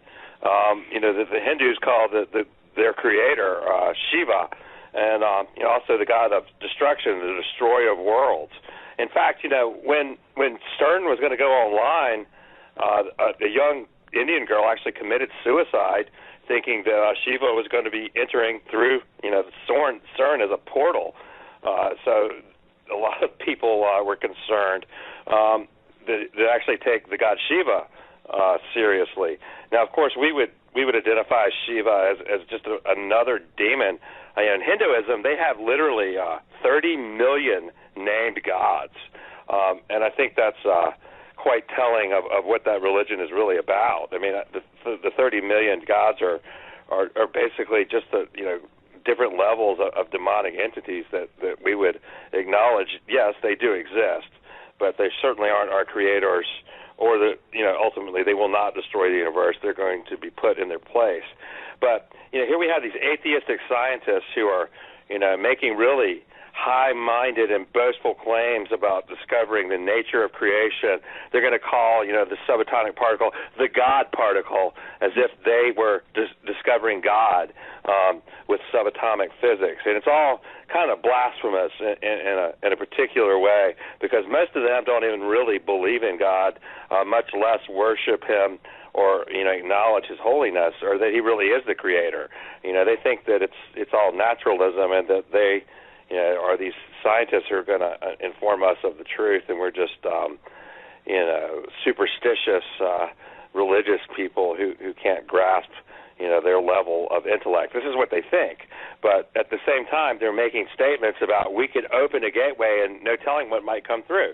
They believe in parallel universes. They believe in the possibility of other realities, and they speculate that, they could actually send a message to one of these places using gravitons. They believe that gravity might be responsible for what they call dark matter. Now, what's dark matter? Dark matter is like they detect something really heavy out in space. They know it's there. The mass is there. They detect the gravity of it, but they can't see it. So they call it dark matter. But one of the speculations that they have is that it's actually a parallel universe, and we can't see it because it exists in dimensions outside of our own. But gravity is able to traverse the distance between universes on its own. So we feel the effect of the gravity, but we can't actually see the matter itself. So they call this brain world theory, and it's actually taken on quite a bit of life up at Harvard and some of the universities, and it's actually a theory of parallel universes. Now, I think it's really interesting that these atheistic geniuses can believe in parallel universes, but they think that we're somehow superstitious for believing in heaven and hell. It's really not that far apart. And the sort of ideas that we're talking about in our book on the path of the immortals, when we start talking about portals and all these things that a lot of people maybe have occult associations with, these are absolutely scientifically respectable ideas these days. And there's a new movie out called Interstellar, where they actually travel through a wormhole and go to another universe trying to save the people of the Earth because our environment's going to be destroyed. But they show in great detail how all that could work scientifically, and they show extra dimensions and how that might work. So these ideas are absolutely respectable in physics. But, when we start tying them to things like Bible prophecy and the end times, some people might accuse us of being fantastic, but, I think it explains some of the things that we see in Bible prophecy. You see at the judgments that these creatures come up through what? A door opens to the bottomless pit, and they're released. You see under the river Euphrates, that some kind of doorway is unleashed, is unlocked, and these fallen angels fly out to execute judgment. We see in the Septuagint version of Isaiah, chapter 13, that it says, "Open ye gates, you rulers, giants are coming to fulfill my wrath." So these ideas, seem to mesh with these more scientific ideas. One of the things that I found even more fascinating is how, they think if there is a traversable wormhole, most people thought that a black hole would just decimate a human being because of the gravitational forces as you get close to it. But a physicist named Roy Kerr discovered that if a wormhole were rotating at enough speed, that it would create inertia that you could actually allow someone to traverse it. So they call that a Kerr black hole. Now, so what you're looking at would be very much like what we call a vortex or a whirlwind, something like that. Now, isn't it interesting that you can look at these Hebrew scriptures, even to the oldest book of the Bible? A lot of people think Job was the oldest book of the Bible. And isn't it interesting that when God speaks to Job, it says, out of a whirlwind he spoke, and it's like you see what this is very much sounds like an ancient person's description of what a traversable black hole would actually look like.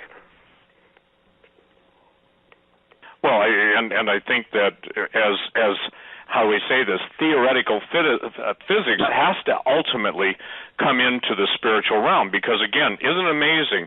They will actually believe in aliens. They won't ask the question I always ask: who created the aliens? They don't want to deal with that. Well, they've always been. Well, how do you know they've always been? And if they've always been, they sure don't need to go on R&R and come to the planet Earth, the orb of perpetual pleasure and indulgence for, how should we say this, undersexed aliens. I'm sorry to put it so blunt, but that's for a good time.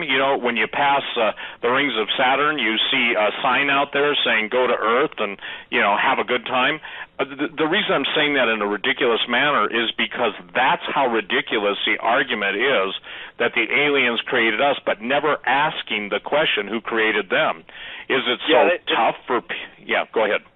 It doesn't really answer the question. You press them on the origin of life, because really the origin of life really demands God. It demands a supernatural creator outside of nature, to create nature. So, that is just an unanswerable question. And so you have these naturalists who don't have an answer. They push it out to another planet. That's all they've done, though. They haven't answered the question. They didn't even address it. They just took it off of Earth and said aliens seeded life on Earth. But they never answered the question, where did life come from? And, that's the problem with evolution and that whole worldview, is that it's incoherent because it's incomplete. And so it's based on some kind of faith or promise that naturalism is true. So you start to ask yourself, is this worth putting my faith in? And, there's no reason to believe it. And, it doesn't make sense. It can't get off the ground. It can't get started. It's almost self-defeating. Would you agree with that, Steve? Absolutely. Now, again, here's the thing. Are we not commanded in the Scripture, Tom and Chris, to study to show ourselves approved unto God? Where is this, can I say this, where is this dumb unto death, reckless abandonment of searching the Scriptures, and why does everyone want to spend so much time fighting us who's opposed to what we're trying to present? I mean, one of the most famous television evangelist's wife, I'm told, I have not listened to it, spent a half hour berating us, by name, not you, Chris, but I think it was Tom and I. And the deal is that sorry, that's one you got left out on. The point being is that we're at a point now in history where we can give answers. The Word of God has answers, and I can tell you this: just the fact, and I know we got to take a break, just real quick, just the fact that when people understand that the children, the inhabitants of the land, when the children of Israel were commanded to kill every man, woman, and child, those were not normal human beings. And that had been a sticking point in so many people's lives, just that simple explanation, because God knew if they didn't get rid of them, those guys would eat the children of Israel. Do we need to take a break, Doug? And ladies and gentlemen, again, this will be available, on Doug and Joe's website, and I would encourage you to prayerfully and carefully start to take advantage of the opportunity combined, with all the years that Tom Horn's been doing this, I've been doing this, Chris is doing this, the area of research that we're in, and the area, I would say this, of what I would call true revelation based on the Word of God. I mean, just as the enemy has come in like a flood with all of the false supernaturalism, all of the occult, all of the New Age, all of the, I would say, aberrations of the truth still shines out and will stand out. Chris, you were talking about dark matter. Today, the Hadron Collider collided its first photons. But let me share this because this will illustrate what you just said. I'm quoting. Other results may reveal the existence of hidden dimensions through which gravity spreads, explaining why the gravitational pull of the planet is weak enough to overcome just by jumping. It says this: physicists will be looking at an area known as new physics, which includes antimatter and dark matter. We're not able to see these, but they are thought to make up most of the universe. In contrast, visible matter only makes up 4% of the universe. So based on visible, that which is visible is 4%. There's 96% of the universe that we don't even see. And aren't we told in the Bible that the visible was created by the invisible? God said, "Let there be light." And that's the entire Scripture. When I say that, the scriptural manifestation is a God supernatural, above and beyond His creation, creating for an object of His love, that's mankind created in His image and likeness. Through sin, the likeness is gone, but it's reestablished through Jesus. Jesus becomes the second Adam. We get a blood transfusion on Calvary, and we become new creations in Christ Jesus. But now we've got to basically get by the grace of God and His anointing, only by His Spirit. Well, people begin to understand that the reason that Christians are being trodden underfoot, that the salt's lost its savor, the light's gone out. Not only has the light gone out, but not even have they put it under a bushel, they've covered it with 5 tons of mud. The point is, still, God is going to have a people. So, Tom, at this point, we're into the third hour. Tell me where you see the Lord taking you. Chris, I'll ask you the same question after Tom gets done, and I'll share how the same thing in my life and why I see transitioning into this stuff. I believe God is getting ready, if you will, Tom, to basically reveal those secrets that have been sealed from the beginning of time. And as Daniel said, they're sealed up, Daniel, for the appointed time. This is the appointed time. So, Tom, take your liberty. Don't worry about it. If you take 10, 15 minutes, take it. Chris will take it, and we'll just go like that and pass it back. But go ahead, Tom, then Chris, and I'll chime in. Yeah, well, once again, Steve and Doug and Joe, thanks for having me on the program this evening. It's great to be here with Chris. Here's the thing, we're talking about CERN and what's happening with the Hadron Collider, and people might wonder, okay, so what? What in the world does that have to do with the gateways of the Earth? But actually, it has everything in the world to do with the gateways of the Earth, because what they're doing at the CERN Hadron Collider, by their own admission, is they're trying to open a doorway to a parallel reality, to a parallel universe. They're trying to find the keys that will open the doorway. And at the fall of mankind, original man, there's diaphonetic marks connected in the Hebrew language, as I understand it, that imply that the original man could see as God sees. But after the fall, we just become Aman, man of red clay. We become something entirely different. The fall changed our perception of creation, and that's why we can only perceive 4% of reality. Our three-dimensional reality, or 4 if you add time. We don't perceive these other realities. 96% of what they're calling dark matter, and that's what they're trying to do. At CERN, they're trying to circumvent God. They're trying to circumvent the fall. They're trying to rebuild the Tower of Babel. They're trying to say, we will bring together all of the greatest minds and languages of all of the earth, and we will figure out what's going on here. We will figure out what the keys are to the doorway to the gods. There's an article at Forbes today. I think it's called How to Find a Parallel Universe, something like that. People can go and just look it up. And I was reading it earlier before we came on the program. Scientists there discussing in somewhat very certain terms their faith that CERN is on the cusp now of discovering evidence for parallel worlds, parallel realities.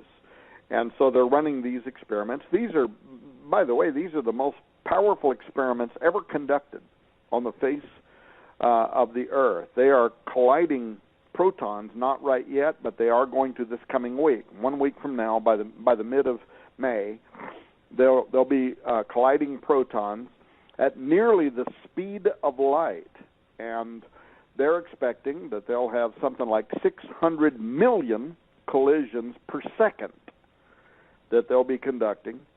Particle detectors, there's 4 of them that spread around that 17-mile Large Hadron Collider.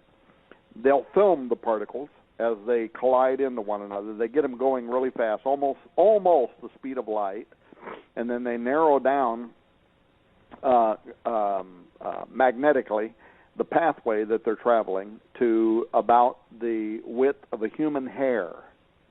So you have literally hundreds of millions of protons that are being accelerated almost the speed of light. They're going to collide them into one another. And then they're going to, when they collide into each other at those speeds, and this is speeds we've never done before. We've gone from 8 TeV, which is tera electron volts, to 13 TeV. This has never happened on the face of the Earth before. These colliders are going to literally explode apart beneath the surface of the Earth inside that collider, and then they have detectors that film what happens when those break apart into their subatomic particles. Now, what are they doing? They're looking for quarks. They're looking for gluon.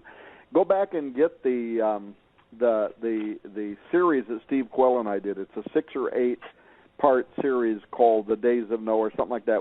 And here's what's amazing, Steve. You and I did this something like 7 or 8 years ago when the CERN collider was going online for the first time, and we said they're looking for gluon, they're looking for quarks, they're looking for gravitons. Well, guess what? 6, 7, 8 years later, they're looking for exactly what you and I said they would be looking for.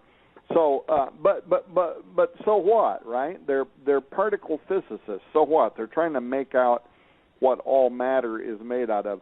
So what is answered in this way. First of all, they're trying to figure out gluon is the overlaying of sound waves. In the beginning, God spoke. Let there be. They're trying to figure out how God called forth molecular structures from nothingness into somethingness by his spoken word. They're trying to figure out why the New Testament says that Jesus is the Word, the audible expression of God incarnate, and that all things are by him and for him, and without him was not anything made that was made, and he is holding all things together. They know that gluon is holding all things together. They know that to be true. They know that the Bible is true. But they're rebellious. They don't want to serve God. They don't want to accept him, but they know that these are actually advanced statements about particle physics that are contained within the Scripture. And frankly, it cheeses them off because they're Luciferian and they're rebellious. They're like Lucifer. Now, don't let me get off track here. So they're also looking for gravitons. Now, gravitons are the theoretical particle of which gravity is made. Why are they looking for gravitons? Well, first of all, they want to, like the God particle, they want to be able to verify that it actually exists. Theoretically, they already know it does, but they want to verify it. But then they want to watch it because gravitons, this is the weak force in nature. It's not tied down to the Earth. And I'm not going to get bogged down here, but if you study string theory, most of the strong parts of the standard model of creation say that there are strings that hold everything to the Earth, but gravitons are not like that. They're weak. They can escape into what they believe to be parallel universes, parallel realities. So what they are doing, and this by their own admission, this is not Tom Horn making this up, this is what the top theoretical physicists, including the director from CERN, has said that they are looking for. They want to create miniature black holes. They want to create the environment of that would be similar to the Big Bang, although they don't believe in the Big Bang no more. But they want to recreate kind of that issue, so that they can see what's happening with these gravitons. Why? Because they have evidence in some of their earlier experiments at CERN that gravitons were disappearing. They film what's happening with the breakup of these subatomic particles, and where there ought to be pieces, subatomic pieces of the proton, there seems to be a doorway there. They seem to be gone. They're going through some other reality to somewhere else. They're literally disappearing into a parallel reality. So what they're doing now, by super energizing the CERN, is they want to make sure that those early experiments were real, and that in fact gravitons are escaping into a parallel reality. Now I want to recommend to people that are listening to this program to go to YouTube, look up Brian Greene's documentary, The Theory of Everything, which is his documentary on string theory. You'll find it there. It's 2 or 3 hours long. Fast forward in that documentary to 33 minutes. You love that, don't you, Steve? A Masonic marker.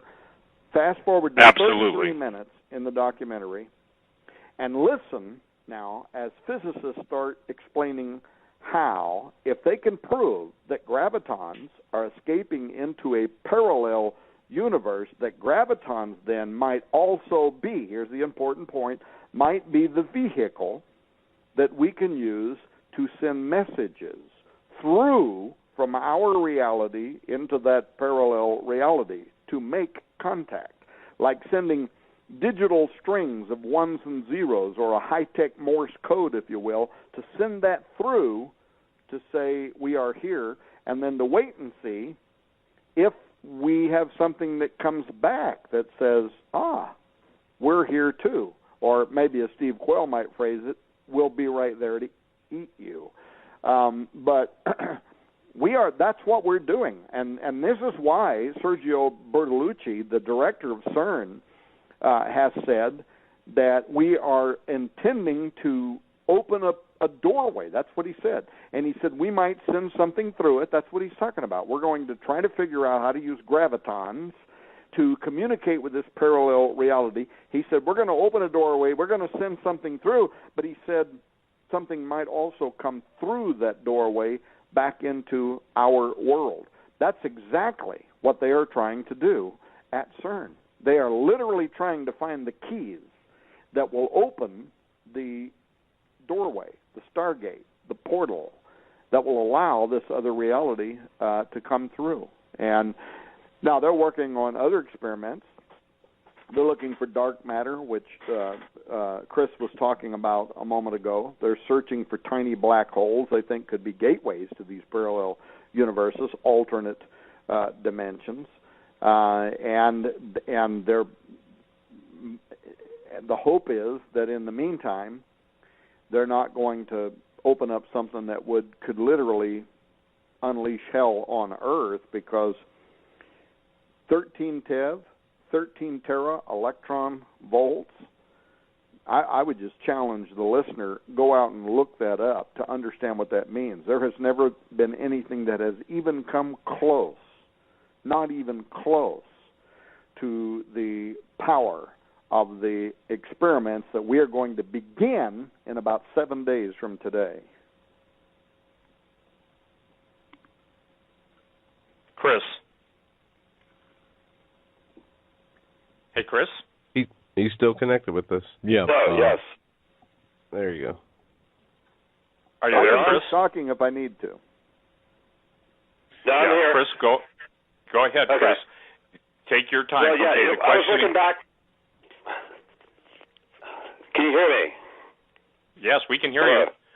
you. Okay. I thought there was another problem with the mute button or something. Okay, yeah. I was looking at our notes here. We're talking about CERN. We're talking about, the particle physics, looking at the very small. So we're looking at this on one end of the picture. On the other end of the picture, we went up to Mount Graham. We're looking at astronomy. We're looking at the big, the macroscopic. We're looking at black holes and things of this nature. And it's really quite astounding when you see that it's coming from both ends of the spectrum. We had articles coming out just as the book was going to the publisher. An article came out saying the Milky Way galaxy could be one great galactic transport system, that every spiral-shaped galaxy is actually a black hole, is actually a wormhole. And then another paper came out saying that every black hole that they see could really be a wormhole. And these papers are coming out just like in the last few months. Right at the same time, you have the very small, the particles, the physics going on at CERN. And, you hear these statements coming out that we could create a wormhole. Now, interestingly, when they talk about making a traversable wormhole, if we were going to try to manufacture such a thing, big enough for a spaceship or a human being or something like that to go through, they would actually start it at the very small. So, like the work that's being done in CERN, the way you make a traversable wormhole, at least in theory, and this is what all the greatest minds would say on this, is that you start by puncturing it at the very small level with one of these particles, and then you start to stretch it. And there's different ways that they propose to do that. But the idea is that you kind of stretch this thing out, and it gets bigger and bigger until you make it large enough to go through. So you actually need the particle physics part of it to make the puncture between the two levels. And that's some of the stuff they're looking at CERN is have they done that. And you had, Sergio Bartolucci, he said, out of this door something might come through. We might send something through it. Direct quote from the director at CERN saying that. And then right after that, all the newspapers and the scientific papers were talking about all these science fiction ideas of netherworlds and dwarves coming through and dragons, and they're making fun of the whole idea. Yet at the same time, they're absolutely laying the groundwork for something like that to come to pass. If there really is another world with beings that they're not prepared for. So they're kind of looking at it, like the tongue-in-cheek sort of thing, yet they're very much doing the work. And at the same time, we have these astronomers. And this is really what I found fascinating, is that they're talking about every spiral galaxy is actually a galactic transport system, meaning that there is some sort of black hole, traversable wormhole to get to like any part of the galaxy or to another spiral galaxy. That spiral galaxies perhaps interconnect. So these are very scientifically respectable ideas. So we're talking about how does this, affect, the thesis in our book. We're talking about who are the immortals. People wonder that right off the bat. Well, I don't really like the term angels so much because it's really just a alliteration of the Greek term angelos, which means messenger. And typically, God would send messengers, like in the Gospels, like when the stone was rolled away from the tomb, and they look like human beings, and they bring messages, like Gabriel did to Daniel when he was praying. He appeared as a brilliantly shining man, but very much like a man. But yet we see all these other beings in the Bible, like the seraphim. And then so a lot of people might kind of recoil at the idea that we're talking about reptilians. Well, the seraphim are reptilians, and scholars pretty much universally agree with this, that they are flying reptilian beings. And so, Tom mentioned earlier that we talked about these plumed serpent deities down in Mesoamerica. Well, we know that some of these angelic beings, these divine beings, these beings from the divine realm, rebelled against God.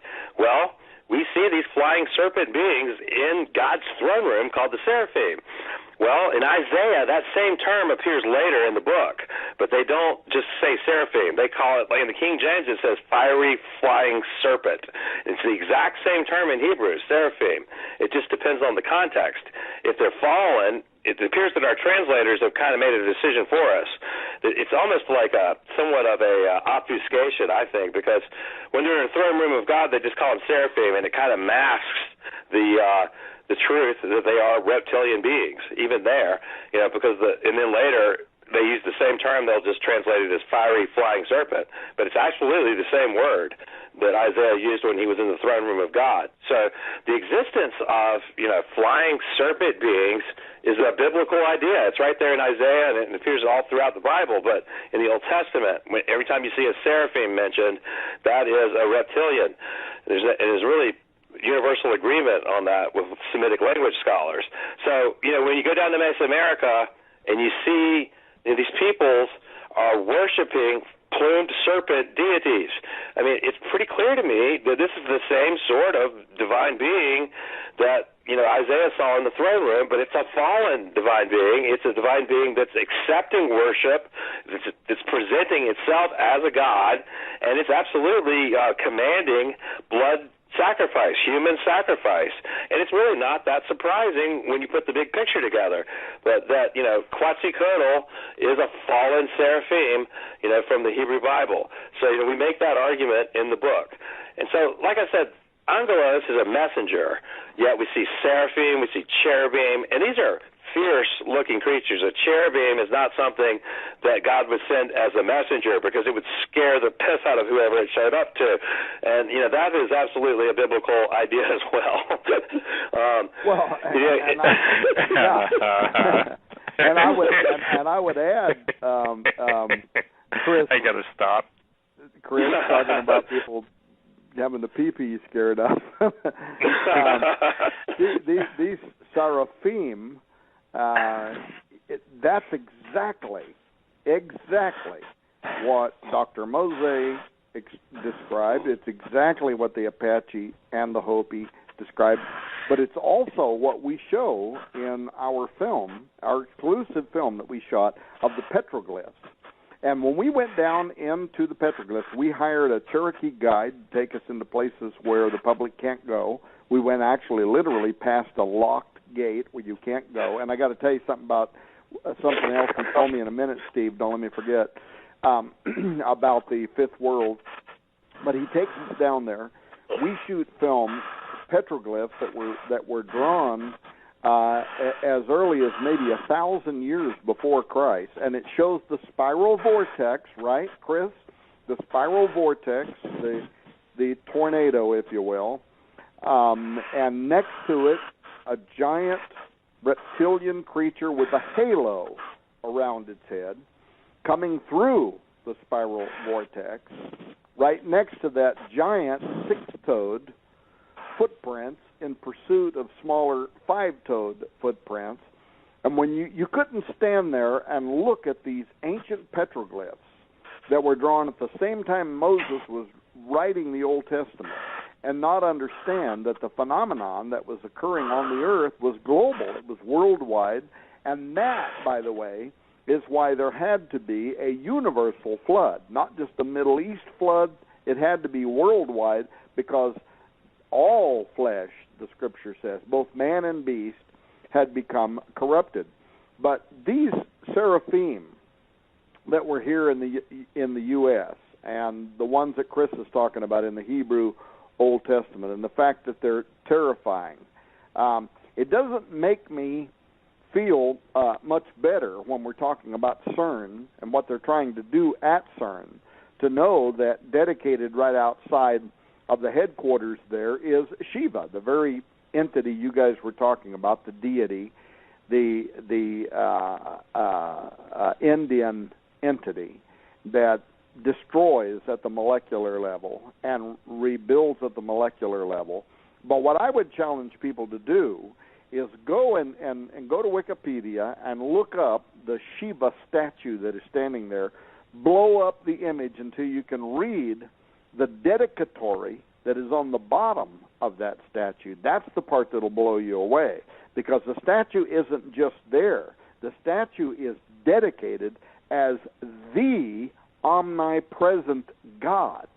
Instead of Jehovah, this Shiva is dedicated as the omnipresent God.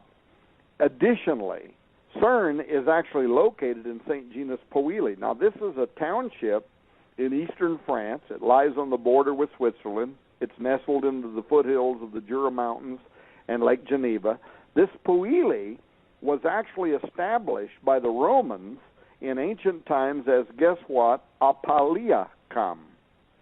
It literally served as a location for a temple to Apollo or Apollyon, which is listed in the book of Revelation as belonging to the king of the hybrid fallen creatures that rise up out of the pit. This is literally the king, Abaddon, Apollyon, of those who are beneath the surface of the earth, behind that gateway that's going to open up when Revelation 9 unfolds, and a star having a key to the bottomless pit descends to the earth and opens that bottomless pit.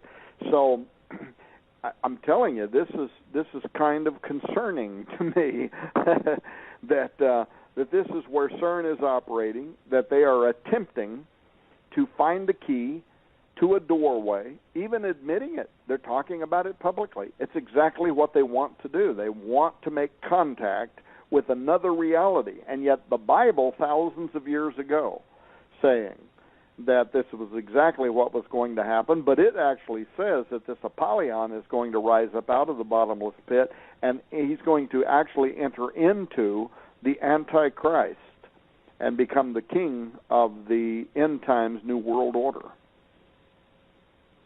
Well, it's interesting, isn't it? We're talking about necromancers, if you use the word Rapha, Chris, out of, the Hebrew, the dead, or Rephaim, the dead. But isn't it, I got a new word for you guys, okay? Where in the old days we used to have necromancers, now we've got technomancers, okay? Mm-hmm. I mean, people that are usually, how do I say this? They're using the very technology of the fallen ones to release the fallen ones to make war against God. I want to read something because this will blow everyone's mind. For those who don't think the Bible's relevant or contemporary or can deal with issues like this, let me read Colossians, the first chapter, the 6 verses. This is really important. Written by, obviously, Paul to the Colossians. Giving thanks unto the Father, which has made us meet to be partakers of the inheritance of the saints in light, who hath delivered us from the power of darkness and has translated us into the kingdom of his dear Son, in whom we have redemption through his blood, even the forgiveness of sins. Now look at that. Who hath delivered us from the power of darkness. There is a power in darkness and has translated us into the kingdom of his dear Son. God is giving the contrast, and Paul is actually giving the contrast in Colossians of the difference between light and darkness. Who is the image? It's talking about Jesus, of the invisible God, the firstborn of every creature. For by him, Jesus, were all things created that are in heaven, that are in earth, visible and invisible, whether they be thrones or dominions or principalities or powers. All things were created by him and for him. And he is before all things, and by him all things consist. And he is the head of the body, the church, who is the beginning, the firstborn from the dead, that in all things he might have the preeminence. I believe, Tom, Chris, that gravity is a pressure, and I believe the very power, if you say power and put your hand up to your mouth, that's a stop plosive, and that power is literally the word of God is a gluon, okay? And I believe that the absolute, and I don't know how it's going to happen, but at some point, here's something that we'll see it comes to pass, the relationship between sound and light beyond lasers and masers, I'm not talking about that, the very harmonics of the universe. You guys, you can go on YouTube and you can listen to the different sounds that are emitted. It talks about the morning stars singing together. Well, the point being in all this, and this is where we're getting for, is dark matter has a presence. Even when Kurzweil wrote WROTE, his book on spiritual machines, it's kind of like a Stephen King novel. The question is that what happens when, how do I say this, the transform point, the point between the spirit world and the physical world, is bridged to such an extent that everything, Tom, everything, Chris, that we've known as what we see or as we perceive as existence comes into our dimension. When the invisible becomes visible, when the principalities and powers and spiritual wickedness, and by the way, I think they just go on vacation in Washington, D.C., okay? But the point being, I really do. And someday we'll do a show on that. But the point being is that we're now in a time period unlike any other. And I always love the words of Jesus, because I think every statement he makes is infinite in the dimension and meaning and depth. And to the degree we seek him, he reveals a new, if you will, like an onion skin, he reveals a new level. But what we're talking about right now is we're talking about the very technology that was used in the ancient wars, obviously the Indian Vedic texts, all of their epics. Fascinating, Tom. I think you and I talked about this at your house when I was there last week, and Chris, I think you did. But the point being is that even the Indian astronomers and the Indian rocket scientists, and they showed up at a NASA interstellar conference with ancient Sanskrit description about how Vimana flying machines flew, how to fly the Vimana flying machines, what the fuel sources were, and everything else, and it kind of got, isn't that silly?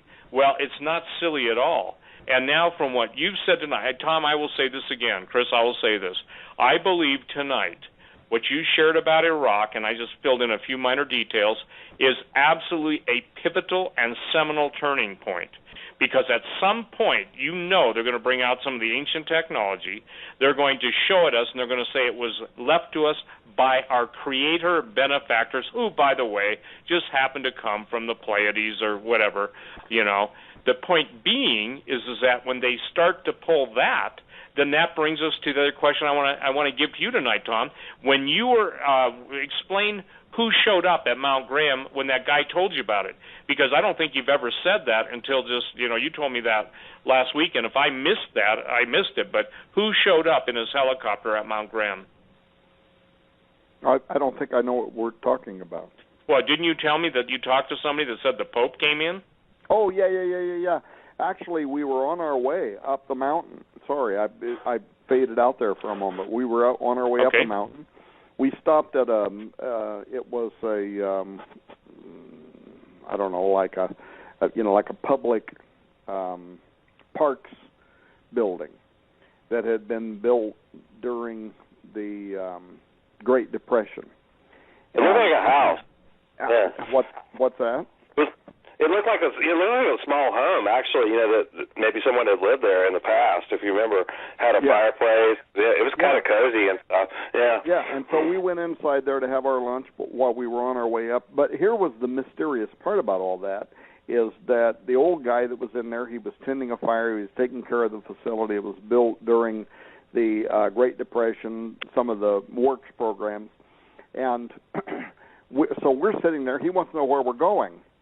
And we mentioned to him we were going up to Mount Graham, and right out of the blue, he starts telling us about how the Pope had actually been brought to the top of Mount Graham inside of a helicopter. We're sitting there like, why is this guy telling us this stuff, right?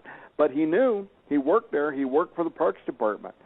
And he was aware that the Pope had actually been brought to the top of Mount Graham. So, yeah, that actually happened, Steve. Well, and then fill in the blanks. People go, well, why would the Pope be brought there? The answer is he had to see what the instruments had located, which goes right back to what you guys have been writing about. And when you were interviewing the Vatican astronomers and who they're looking for, I mean, and I want to say this, he was looking for his first glimpse of Lucifer. Yeah, and so let me say a couple of things, if I can, real fast. Take the time, because this is critical. I mean, this has got to be putting it in perspective, because when Tim Alberino comes on your show on Skywatch TV, and when we get the trailer out, we're going to basically be showing people that this is the most key controlled information in the world that is absolutely guarded at the expense of people's lives. So go ahead and say what you're going to say. Okay, so I know we're going to run out of time, so very quickly.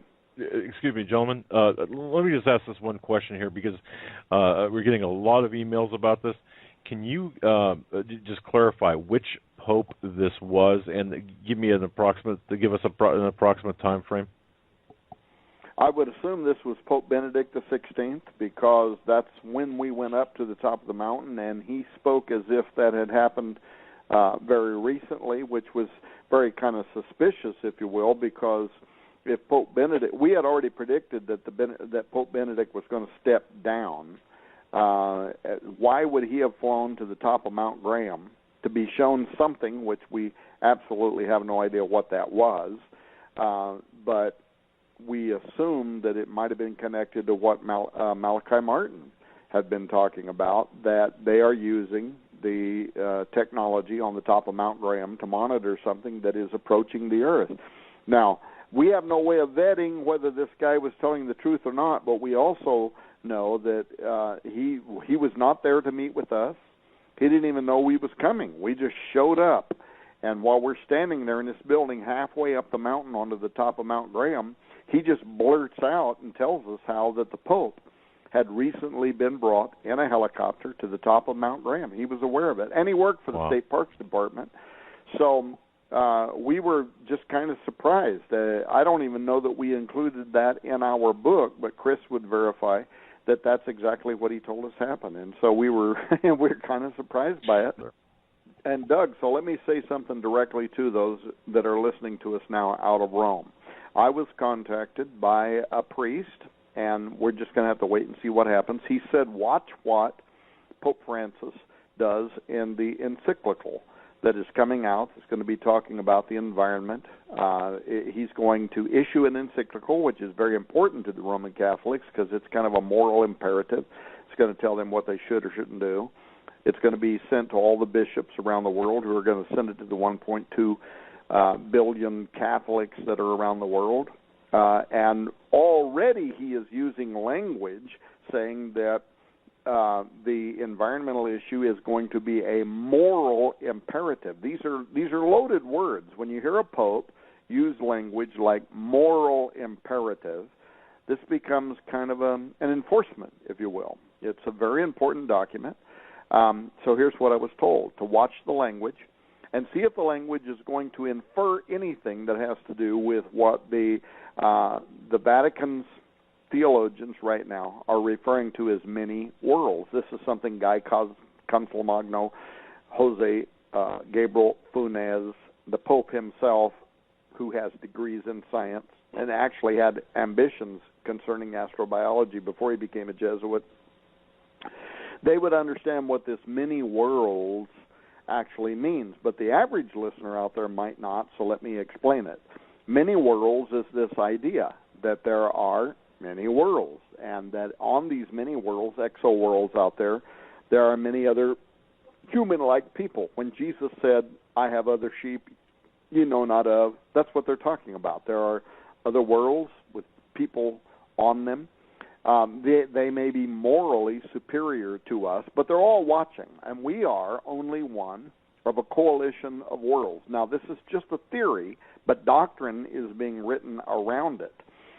And that the time may come when we may be contacted by these other worlds to warn us that we are becoming a danger to the environmental condition of the earth.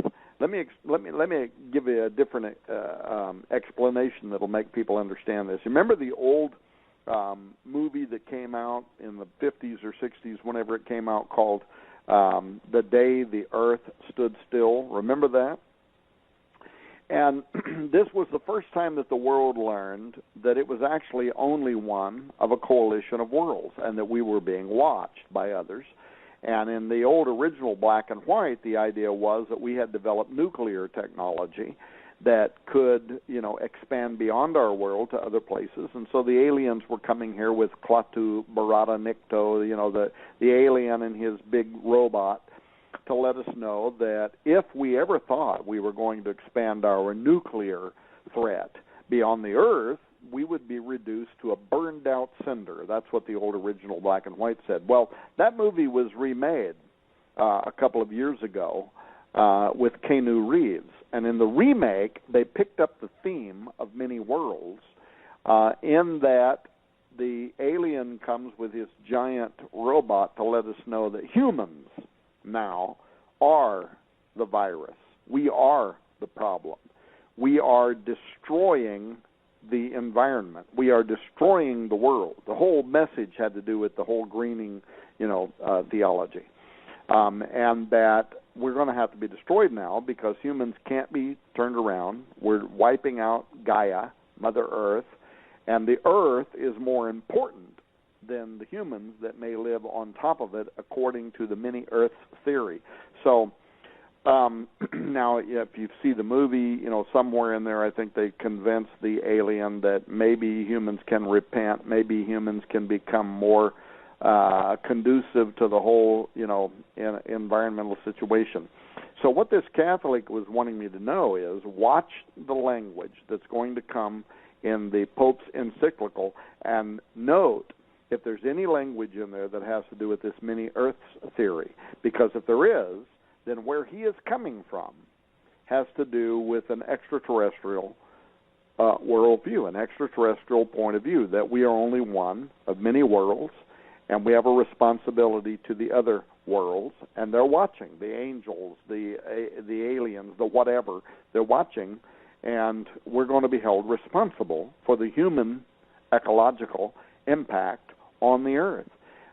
So now we're going to get the Pope's encyclical by summer. Originally they had said it was going to come out in March. Now they're saying it's going to come out by summer. Bottom line is we're going to get it, and we'll find out what the Pope is talking about. But the point is, this Pope, he's a Jesuit, and I think he is connected to something that has to do with ET, Stargate concepts, portals. I say that because he has a historic relationship with the members of the Borg that most of the world don't even know about. Chris Putnam actually was able to track this down. He's connected to the Vatican Observatory Research Group. As a young adult, he earned a master's degree in chemistry from the University of Buenos Aires. He had scientific ambitions prior to entering the Jesuit order.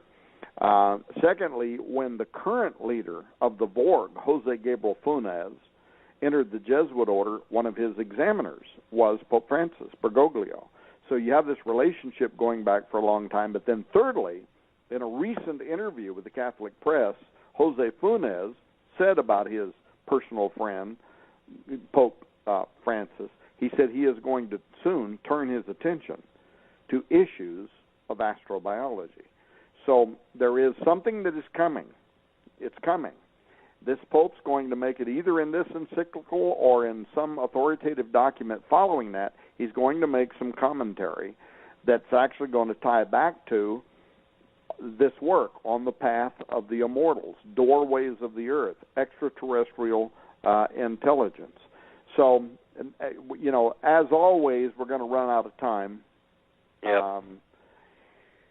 There's a lot of things we could say about what the Bible says about the earth being a holding tank. That's a biblical fact.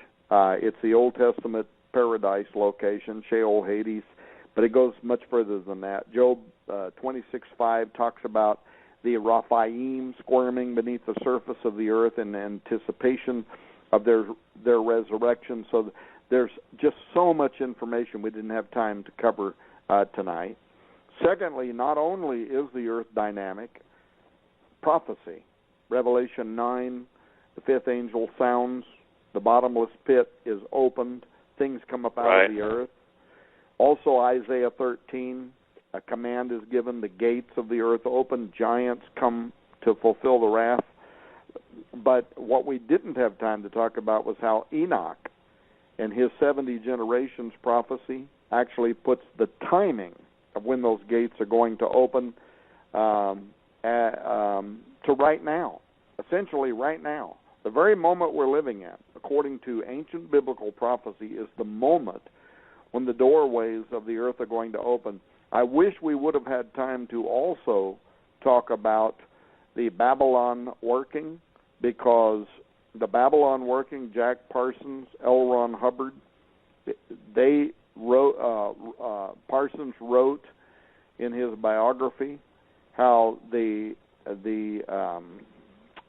spirit of Babylon was incarnated in a female child, 1947, who would rise up to assume prominence as a feminist in the world, and only one person fits that goal, who is probably the leading candidate for the next president of the United States of America, born exactly when the Babylon working said that she would be, and that's Hillary Clinton. I don't know that that's going to turn out to be true, but that's a fact.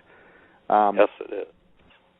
So, just like always, we're out of time. So I'll just tell people, if they want to get the Path of the Immortals, we have a promo going on at skywatchtv.com, $200 worth of books, free DVD, movies. One of those is not available anywhere. It's the 2.5-hour special investigative report on the Path of the Immortals. You can't get it anywhere else. We're giving it away free. We're also giving away the free Ahriman Gate 8-hour audio book. So a lot of stuff. If you want to check it out, go to skywatchtv.com. You'll see the banner there with the countdown clock on the top of the website, and you can check that out if you want to learn more about all of the information that we didn't get time to talk about tonight. Well, I think Doug, at some time, if we can pull it off with Blog Talk, and Tom is open to it, and Chris, I think that, I'm serious. I think we need to do, and this isn't just a cursory or silly statement on my part. I have longed for a time where we could go 6 hours, okay, straight, because it one thing leads to another. Tom and I talk about that. We get off a show like this and go, why didn't we get that? Well, it wasn't time, but based on the email you just sent me, there are a lot of people. Tom, I just sent this to you, but as Doug said, the largest